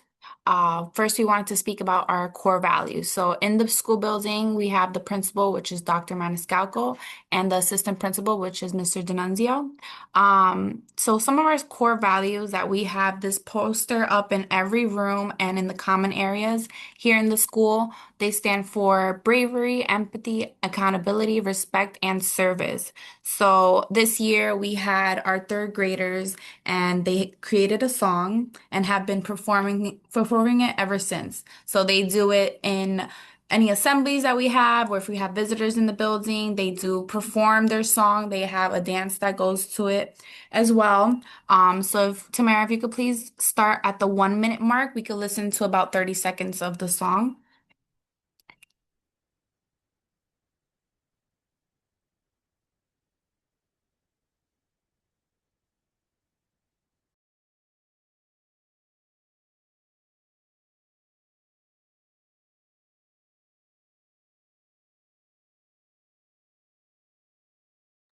Can everyone hear it?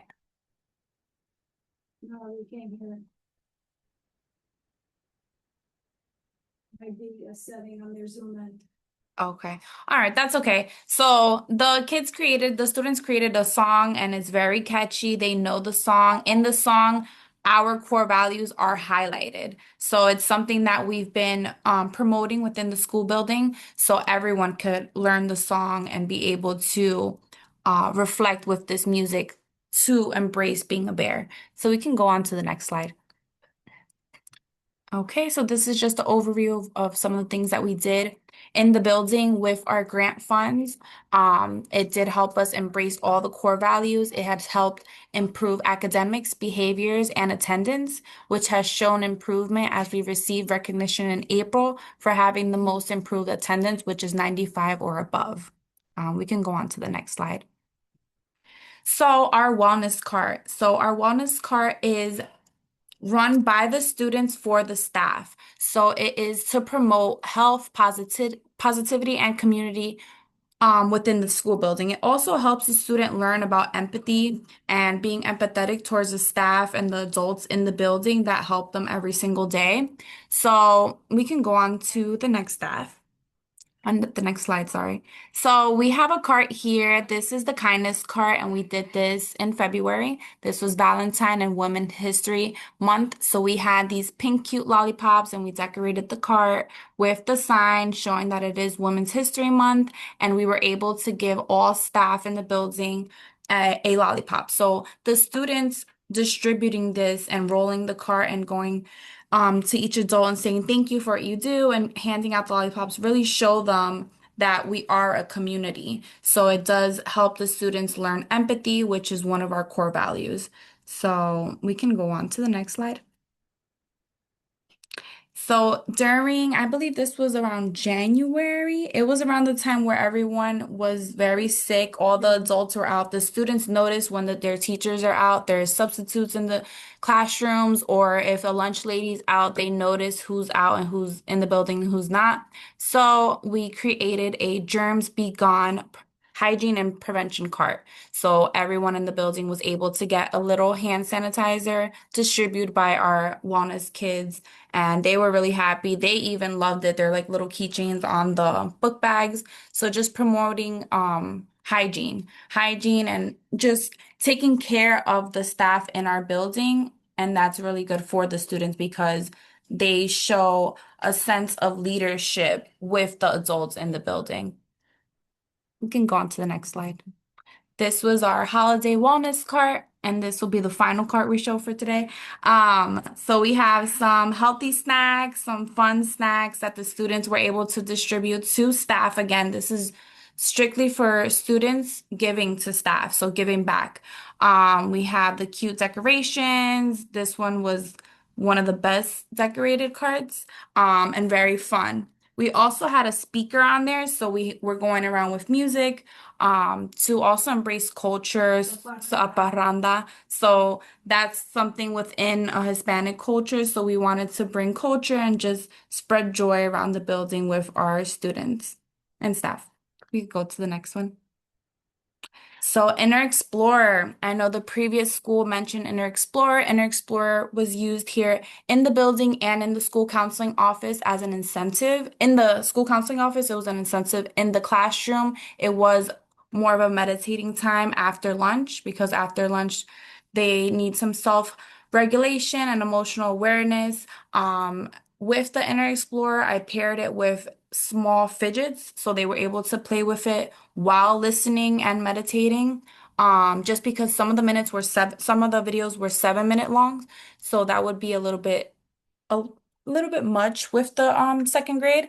And then on Fridays, the students that had the most improved behavior and the teachers would recommend for them to come, they would come and do it in my office, and we would have games afterwards. So it was used as self-regulation in the classroom and then as an incentive on Fridays for the students that are doing better.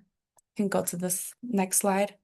Fundraising. So for fundraising, the wellness students were able to create their own fundraisers run by them. They even had different stations as far as quality control, managing the money, managing the paperwork, and just making sure everything was perfect so then fundraise for the school. And these funds, they even were able to allocate funds for 8th grade and different events for the school. So they were able to see where the money goes to and how raising money could be great for the school, so they were able to have a sense of leadership with fundraising. You can go to the next one. Puzzles in the counseling suite. So definitely with having students working together and creating things in the building, they do need a sense of teamwork. So puzzles was a great way to have all the students work together. And these are giant puzzles, so they were able to work together and see their work come together. So we had like 3 different stations. It would make it a contest, so who did it quicker, but the core value of that was just working together. You could go to the next slide. Cook Eat Talks program. This happened every Monday after school for an hour and a half. Students made Chipotle bowls. They did fruit salads.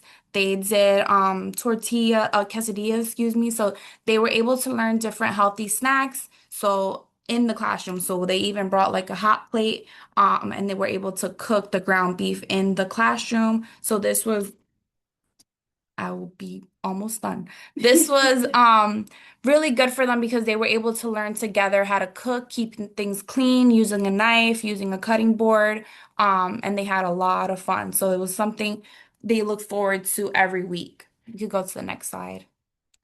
We had a spring fling. We had students dancing. If they didn't want to be in there dancing, they were outside selling snacks or serving pizza. So a lot of giving back to everybody. So just a sense of teamwork, healthy snacks.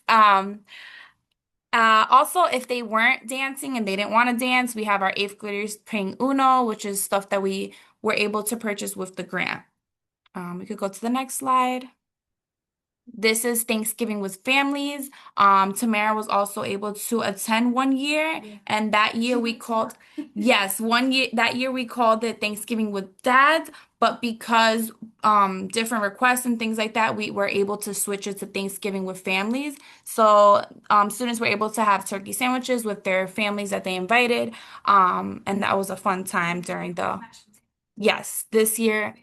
Wawa gave us some mashed potatoes, and we were able to purchase some other stuff too. So we can go on to the next slide. I know I'm running late. So all in all, we did have a lot of stuff in the building that made the kids want to stay after school, come to school, talk about it, promote it with the other students, and also give them a sense of SEL because they are able to create empathy and see the staff in the building more than just their teacher or their cafeteria worker or their custodians are actual humans that need hand sanitizer or just need regular things. So, and they do notice when they're out. So the Health and Wellness Grant has helped us bring the kids into the building and keep them here. All done. Thank you. Oh.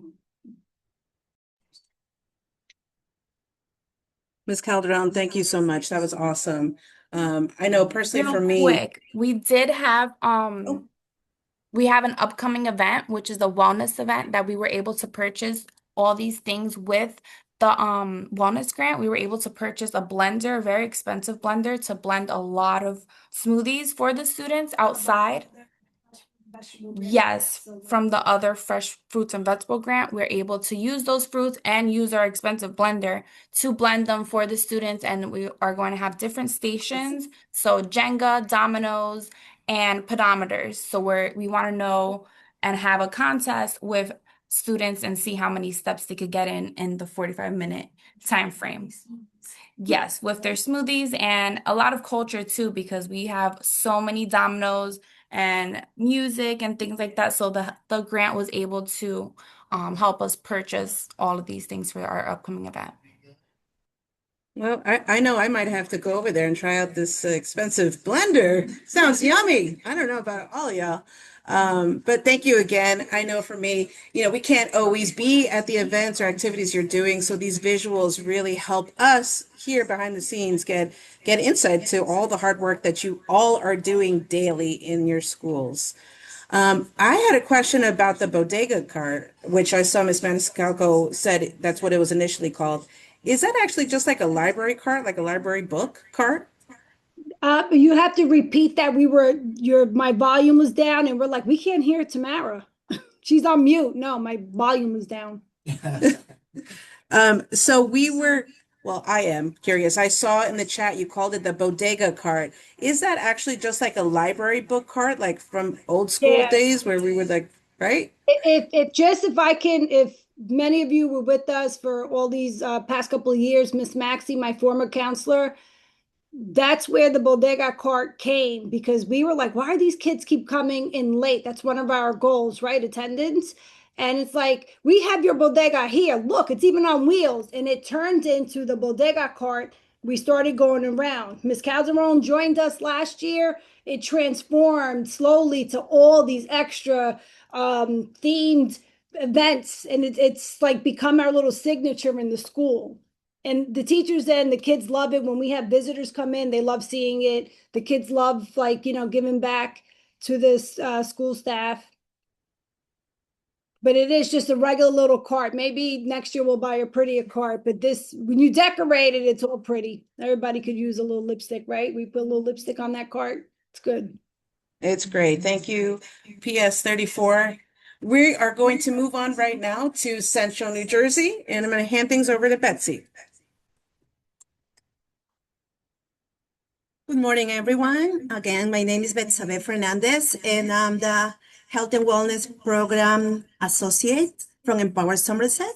So today I'm happy to introduce our schools, and we are going to start with, hold on, say your schools. Okay, actually, I'm happy to introduce two of my partners' schools, Fran J. Sicarel Academy from Elizabeth, and also Plainfield Academy of Arts and Advanced Study from North Plainfield.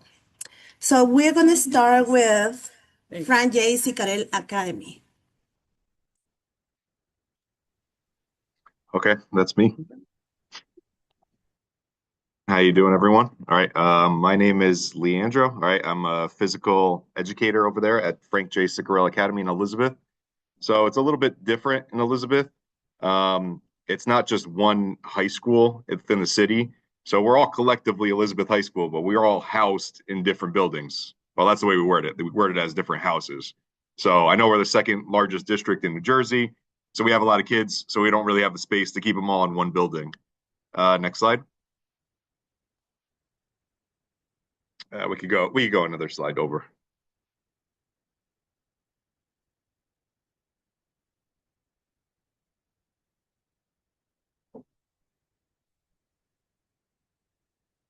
Let's go one more. All right, so our school is actually it's considered a gifted and talented school. So our school has a lot of academic pressure on the students. So they're always burnt out, always worried about their grades, always stressed, high anxiety. But it leads to a strong academic reputation. I hate to say that, but that's what our kids do. They're very grade driven. So my initiative was for the students to be able to make a difference in their community and to enjoy their school days a little bit more. So that's the reason actually why I wanted to be a physical educator to begin with, to let them de-stress from all the schoolwork and all the stuff that they have going on outside of their school day and worried about all these books and reading and academic tests and everything. So I wanted to do something where they can have a little bit of fun. Next slide. So what we do is we do two surveys. We do a panorama survey. We do a survey at the beginning of the year, around October, and then we do a post survey in April. So we're able to, get all these subgroups, whether it's their race, their grade level, their gender. And what we do is we focus on 3 different key areas. So we'll talk about like the social and learning of the school, like do they feel safe? Are they able to talk to their teachers? And things like that. So it's the same thing with positive relationships and school safety. Next slide. So here's just some of the community work. This is our 3rd year with the grant. So it might be stuff that we've done, whether it's this year or 2 years ago or last year. So it might get, it's not necessarily this year that we do it, but just a lot of the stuff that we've done in the past too. So next slide. So what we did is we partnered with Lifelong Elizabeth, and we recognized Older Adult Month in May. So some of these things we partnered, and I didn't even realize there was an Older Adult Month, but there is. So what we did is, you can go to the next slide. The Elizabeth Police Department, they hosted a presentation on walking safety tips. So they were able to give us vests and to promote walking safety. So it also helped our senior citizens too, because they got to, kind of be with the younger generation and have conversations. And, at the end, we even got French fries, we got hot dogs. You were able to get like a hot dog cart for that. And at the end, they even had like a dance party with the senior citizens, which was awesome. Next slide. We also partnered with the City of Elizabeth and the New Jersey Clean Communities to celebrate Earth Day.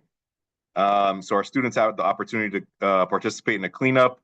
They gave us rakes, brooms, trash picker sticks, trash bags, just to help, make a positive impact in our community. So if you go to the next slide, there's a couple pictures with that. And obviously our kids were fooling around a little bit, but they were enjoying themselves while still cleaning up too. So that was nice. Next slide. So this is kind of like our big hoorah that we kind of really prepare for. And it's our Relay for Life 5K. So what we do is we partner with the National Honor Society in our school that has a relay. And we also partner with the American Cancer Society. So this was actually our 5th annual. And we just want to find a cure 1 lap at a time. So this is how we can bring the community together. We send it out to all the schools. We actually do this in Cranford. So we bring that community out. And it's really nice. So what we did is we actually, within the past 3 years, we actually were able to raise, I think, about $8,000 for the American Cancer Society, and the kids love it. We give them community service hours as well. So it's a really nice event. So if you go to the next slide, we got a couple of pictures and we have like a video, just a little small clip of us starting the race. I think on the bottom right, I don't know if the video will play or not, but I think if you hit next slide, it should go by itself automatically. I think right now we're not able to play videos or audio will come through, but we will be able to send links to things and Share it. recap. Okay, that's not a problem. Anyway, it was just a video of just how the starting race was. So on the top right, that's the people we brought out. A lot of them are students from the school, but some of them are people that we've never even seen before from the community. I know the Board of Education came out to that. They took a whole bunch of pictures, which was really nice. So we were able to get the balloon arch from the American Cancer Society. And the bottom left, I guess we'll talk about how we were on TV. So the coordinator for the Relay for Life event is one of our teachers, Mr. Morcella. And he actually has a son who has a rare debilitating illness, which took years to diagnose. So they were looking for extraordinary people doing extraordinary things. So the fact that he was coordinating this was of great interest to CBS. So actually our relay was like a point of interest for them. So I was able to do an interview on the morning news. We got to school at 5 a.m. I don't know. It was really cool. I was nervous to even talk I'm nervous to talk now, but I was even nervous to talk there in the morning. It's a live news. So that was really cool though. Next slide.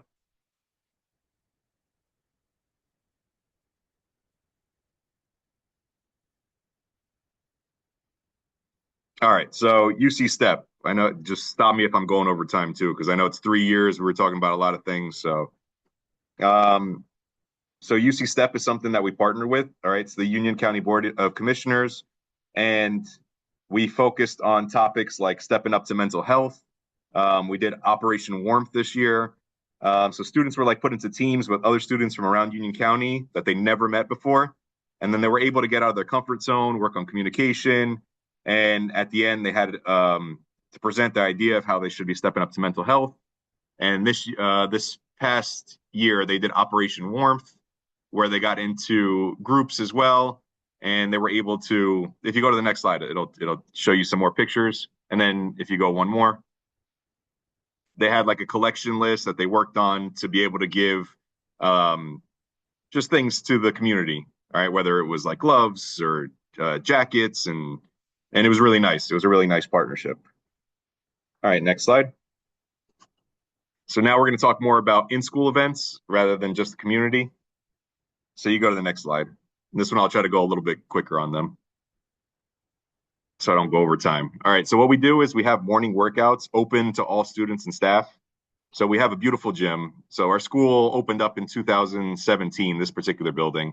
So, you know, thankfully I've been blessed to be able to work here, and we have all these new facilities. So we do have a fitness workout room or a weight room. We got a locker room with showers. So we do these workouts Monday, Wednesday, Friday. Staff can come out, students can come out and work out. And then if they need a shower before school, we have showers here. So it's all pretty amazing. Next slide. So this is an this was an SEL day mixed in between last year, 2 years ago. And because our SEL, what we did this year is we're going to have an SEL week, but we're actually going to have Joetta again, which is awesome. And what she did is she's a 4-time Olympian, as you can see on the top right. So that kind of speaks for itself. And she was able to give a presentation to the students. And this year, she's actually going to do like a physical fitness activity with our kids, which is going to be really awesome. Another thing we did is we had things like, I mean, this is what we're going to do again, like next week, like kindness cards to teachers and students. So you see in the middle, they're giving out cards. There was a sign with respect where the kids come around and they write, you know, how they feel about each other or things that make them feel good. It was just a nice like reminder of, you know, and to be supportive, you know, right, of a nurturing event, supportive and inclusive environment and things like that. So next slide.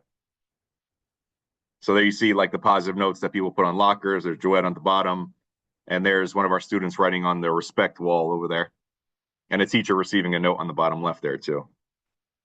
Next slide. Another thing we have is yoga and a mindfulness club. So that's actually led by our social worker. And so next week, we're actually blessed to have a therapy dog come in, which is going to be awesome. So I know it says we were looking in the future to do puppy yoga, but we're actually going to have a therapy dog. And we've done yoga and mindfulness and deep breathing exercises, obviously for those students that are able to and want to, from Mental Health Awareness Month. Next slide.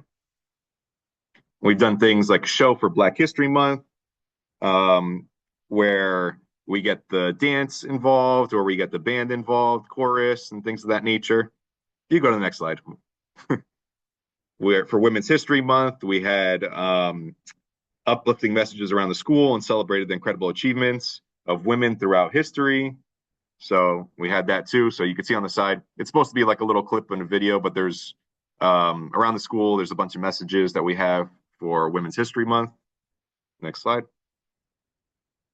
Oh, it actually did play. Okay. But another thing, that's okay. And then things that we have. So our school is very united, but also very competitive. So they're united in the sense of like, they love being part of the school and they always represent Elizabeth and I go to FJC, but they're also competitive in the sense like, I want to be number one in the school, but our class is better than your class. You know, things that's healthy competition. So there's a bunch of events that we have. We do a junior senior basketball game. That's tradition. We have a student versus teacher volleyball game. They do a lip sync battle. There's talent show. There's a whole bunch of things that we have here, and the kids love it. We have a pep rally at the beginning of the year. So the kids really love being involved in all these things. Next slide. So these are just some honorable mentions that we have here. The art teachers allowed the students to stay after school to paint and draw. So there's supplies that go into it. We hope to supply them with more art supplies in the future too, because we know the arts department is kind of dying down a little bit, but we're hoping that doesn't happen. We have open gym. So we hope to host some future intramural events with grant money. Prevention Links came to do a presentation on vaping. We've also had NJ4S come in. We've also had an alumni speaker who spoke about dealing with the mental illness and the stigma behind it. And we also even had Mothers Against Drunk Driving present this year. And they came in with like a little course with a go-kart and everything. So it was good for our sophomore class and everything too. And I believe that's it. That's it for me. And sorry. Oh, also special shout out. All right, to Betsy right here who introduced me, and even Amisha too. I know Amisha was with us for a little bit too throughout these years. So her team at Empower Somerset and the Internet Explorer that we had a couple years ago too, and the Spark program that she mentors our students in was really awesome. So special shout out to them. Oh, thank you so much, Leandro. Thank you so much for your dedication and all your hard work. Thank you. Thank you. Thank you as well. Okay, so let's keep going. Now we have North Plainfield Academy of Arts Plainfield, not North Plainfield. We're Plainfield. in Advanced Studies. Plainfield, just Plainfield, not North Plainfield. Okay, yeah, just Plainfield. Sorry. Good afternoon, everyone. I will make this quick. I'm pretty sure I'll be under the 8. So my name is Tiana Mays. I am the social worker here at Plainfield Academy for the Arts and Advanced Studies, which we are known as PAS. We are in year 2. We actually got off to a late start in year 1. So we tried to make up for that in this year. You can go to the next slide. So at the end of last school year, well, at the end of every school year, I'm sorry. So PAS is a 6th through 12th grade. So it's middle and high school, and we are a performing arts school. We are part of Plainfield Public School District, but students have to audition to get in, and they have to have some kind of art or talent to do so. At the end of last school year, once we were able to secure the funds, we did have a field day, and we used the grant money to help us pay for a Kona ice truck, which was a great hit with the kids. They loved it. We actually had kids wind up paying for extras, so they really enjoyed it. You can go to the next slide. We kicked off one of the components when we did the survey. We found that our staff satisfaction was a little bit low, so we kicked off the school year with massages for the staff. We come in before the students do, so we did it on one of the days that it was just the staff here prior to kind of to kick off and set the tone for the school year. And then we also did one in November. You can go to the next slide. For our back to school night, we used grant funds to provide dinner. It was pasta and salad and some other things. And then we also had the Urban Cone ice cream truck come to give out ice cream, this was the first time in the 5 years that I've been here that we were able to do such a thing. Next slide. For our SEL day, so we actually, it's a requirement for the social workers to do an SEL day for the district. So this year we had Joetta. She came in and did like a discussion and a little bit of a presentation with our middle school students. And then I also partnered with NJ4S. We did what was considered a non-traditional day for the building. We always kind of have conversations about that time period between January and March when we don't have like a big break for the students. And we try to do things to kind of break up the monotony of classes. So we did a non-traditional day. I partnered with NJ4S, and they provided several workshops for the students. Each student was allowed to pick 3 for the day, and then they rotated throughout. And so there was one where there was like a painting, they created vision boards. We had like a yoga one. Let me see some of the other ones. There was one with like feelings and emotion, and they use like emojis to do the feelings. So there were 6 in total. You can go to the next slide. And this year we also, for our students that made both marking period 1 and marking period 2, honor roll, we took them on a trip to Urban Air. It was a huge success. It was a big hit. A big hit with the kids. I got a lot of thank yous for doing it. The only thing that is not good is that we don't typically do this. So I had a teacher say to me, like, what are they going to do when they go back to just getting muffins instead of going on Urban Air trips? I was kind of like, I don't know. You can go to the next slide. I'm pretty much wrapped up. So we're still planning on doing one more massages for the staff right before we get out of school. We're trying to do like a wellness Wednesday for the staff with like appliables or having like a salad bar for them. And then we are going to also try to either do a Kona truck or Rita's Ice again for our field day. One thing I did want to also mention is that we didn't do Inner Explore this year, but Jen and Amisha came in and they did the Teen Connection project with a group of students that was mostly student council. I'm also the student council advisor. So I picked student council kids for them to do it with, and they did the curriculum with them, which also included a community service piece as well. You can go to the next slide. And that is pretty much it. Thanks.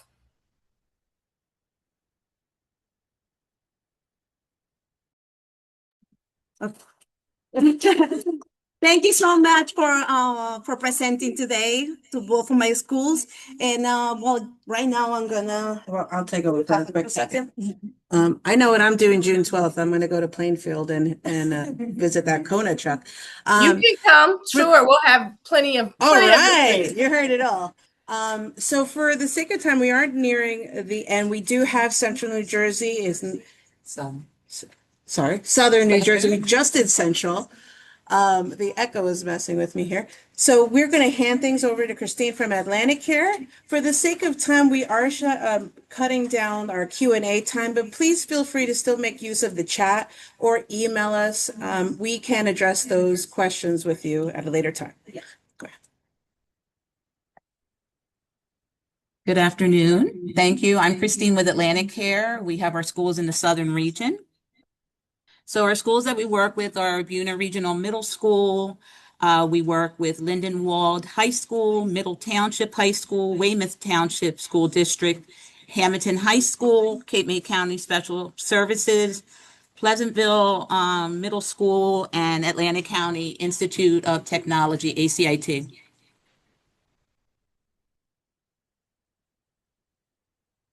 So our first presenter will be Erin O'Lean from Cape May County Special Services, a great partner that we have. Are you ready, Erin? I'm here. Can you hear me? Yes. Okay, great. So I'm Erin O'Lean. I am the school counselor and student assistance coordinator at Cape May County Special Services School District. Just a couple pictures of some of our students. The top one is some of our high school students, and the lower one is some of our Ocean Academy students receiving certificates for winning our October 2025 walk and roll challenge. We have it every October and May. Next slide. So this is our district's health and wellness team. We meet every Monday, the last Monday of every month from 2:30 to 3:15. You can see there we have a wide variety of our nurses, different teachers, myself, and our school social worker. Next slide.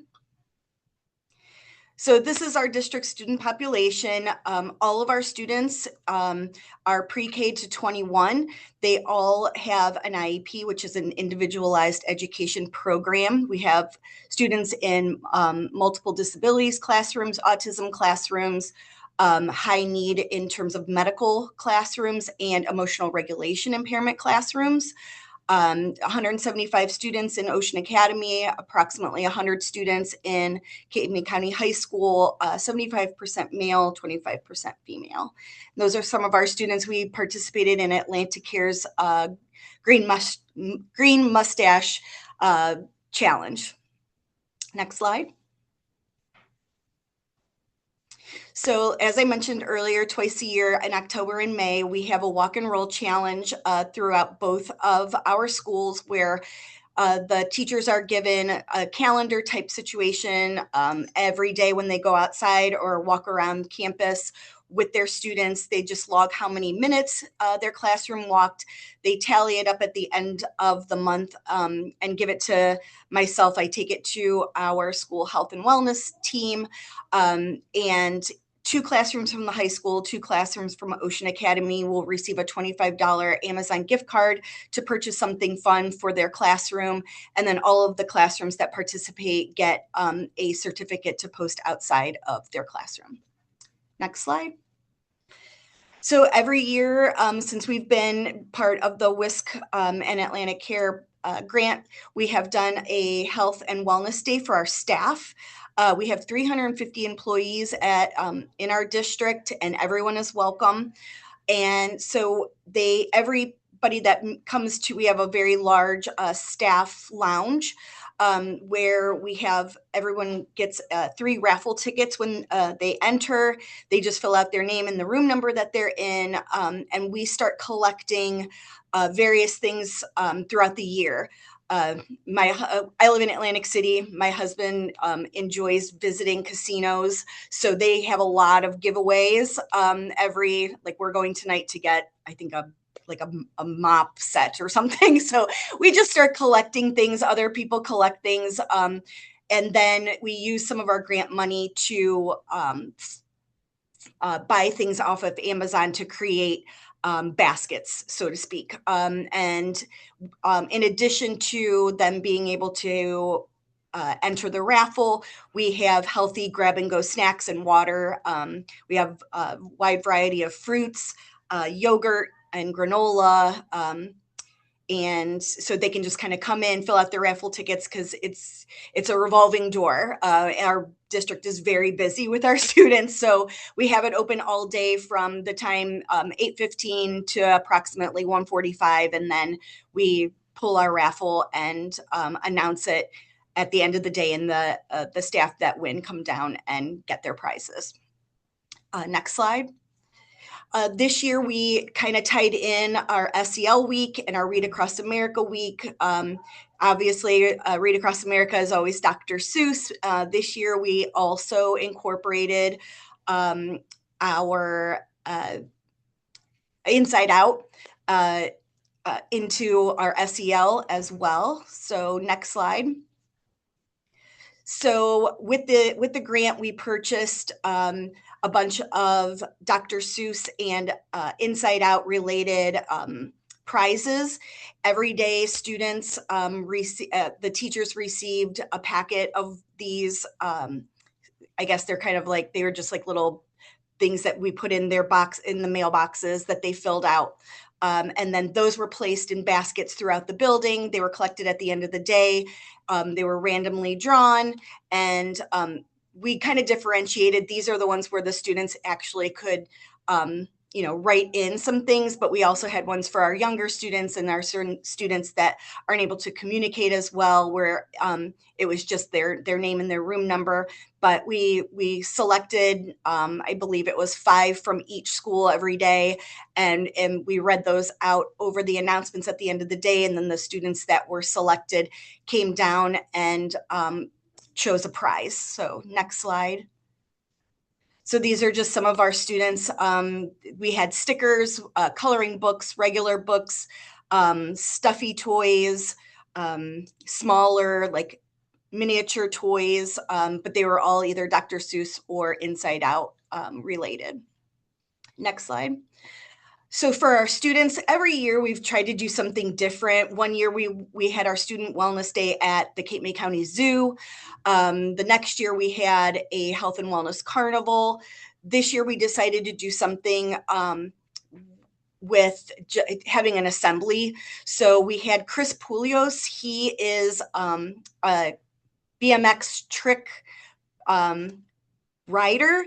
but he's also a motivational speaker as well. So he had a lot of great messages. So we had 2 assemblies, one for our younger population, one for our older population. So he kind of differentiated between both of those. But he was great, and the students really had a really good time. So next slide. So these were videos. I know our videos aren't working, but these are just a couple of like the tricks that he was doing, and you could really hear like the kids, really cheering him on and stuff. So it was a fun morning.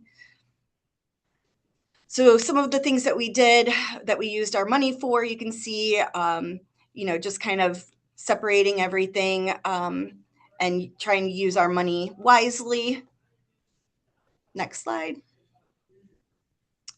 And that's just information for myself if you have any questions.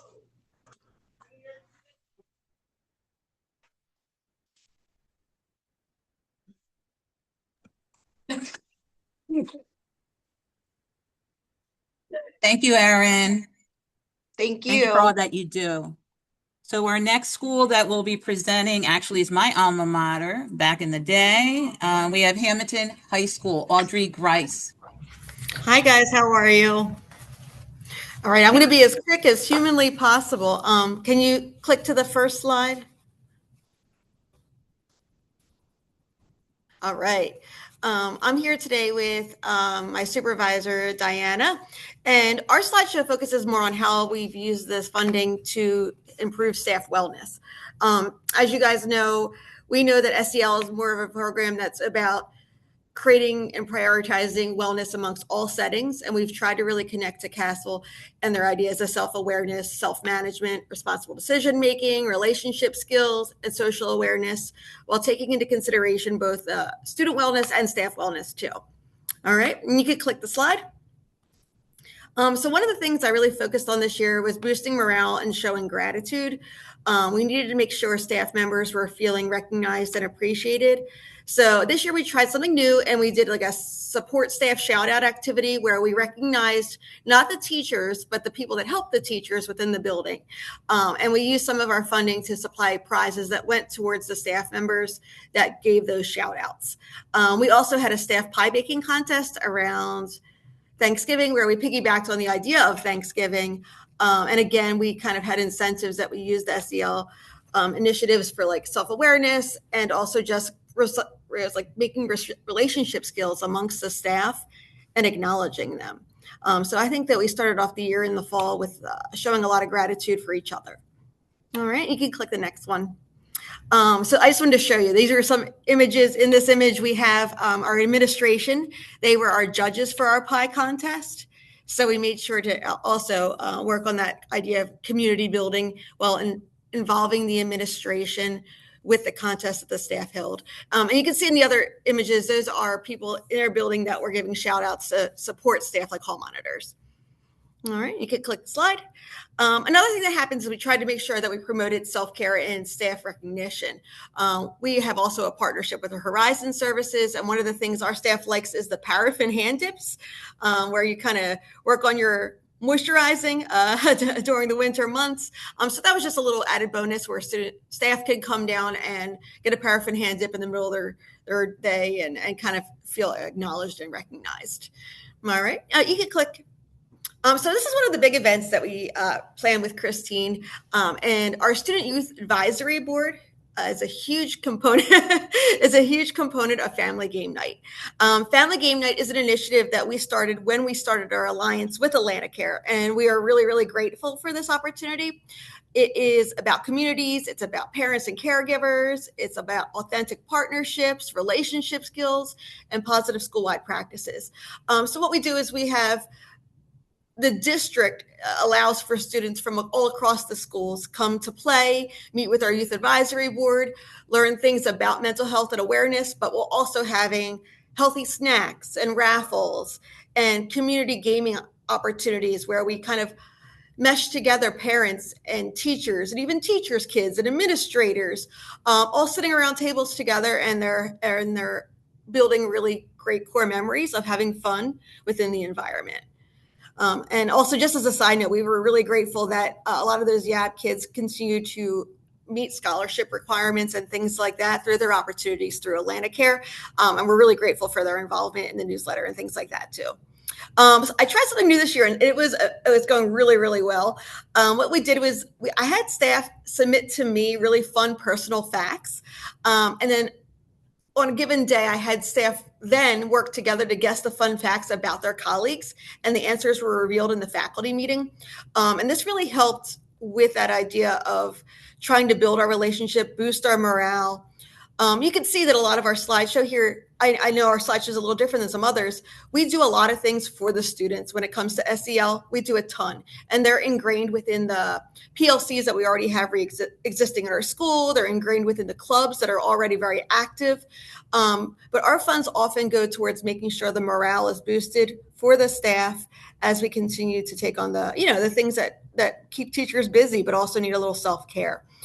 So we did have, you can click this slide.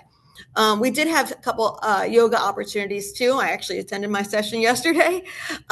We had a local yoga master come in, and she's running 3 sessions in May for the staff. And I think while it's been attended by only a handful of teachers, it hasn't been quite as attended as I expected. The people that are coming are loving it and enjoying this idea of a quiet mind reset. All right, and you could click. So family game nights next week. The first time we held family game night, we had 70 families attended. That doesn't mean we had 70 people. That means 70 families came into the cafeteria. The second year, we had 56 families attend, and we will see what happens next week when we hold our family game night, which is largely funded by the Atlantic Care grant with the raffles and things like that. In my slideshow, I know we're looking at time. We have a lot of data here, and you can see that we've accrued data to kind of guarantee that the staff is receiving, some morale boosts, and also just a really great climate where we could kind of make sure we're keeping our workplace a good place. And you can click. I just want to show you some more data that I had too from the last survey that was said the activities are inclusive, engaging for everyone, regardless of personality or interests. To me, this was a question that was really important when we were trying to accrue the data for whether these SEL initiatives were working for the staff. And you could see that a good amount of people strongly agreed that we were trying to meet the needs of everybody. And you could click. These are a couple fun facts from this year, things that people enjoyed with staff involvement. So I guess I was just trying to show how we've been using data to drive our informed choices. All right, you could click. But overall, guys, we're really grateful for our long-term collaboration with Atlantic Care and with Christine. Some of our highlights have been family game night, but we're also looking for other ways that we could boost morale and embed Castle's frameworks into our daily practices, just like a lot of these other great schools. So thank you, Christine.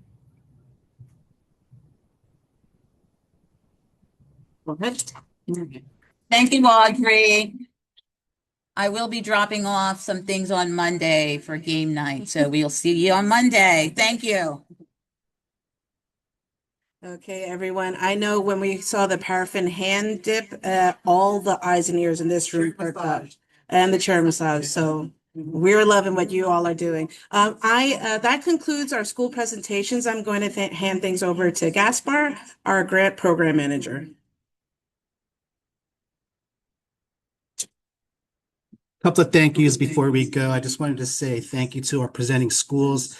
The work that you do just goes unnoticed, and the impact that you do for your students, your staff, and for yourselves. I just want to say thank you once again. One more thank you to our partnering agencies. We have Atlantic Care Foundation, we have Empower Somerset, as well as Center for Prevention and Counseling. Thank you everyone for joining in today. I bid you farewell and see you next year. Take care, everyone, and thank you for all your help. Take care.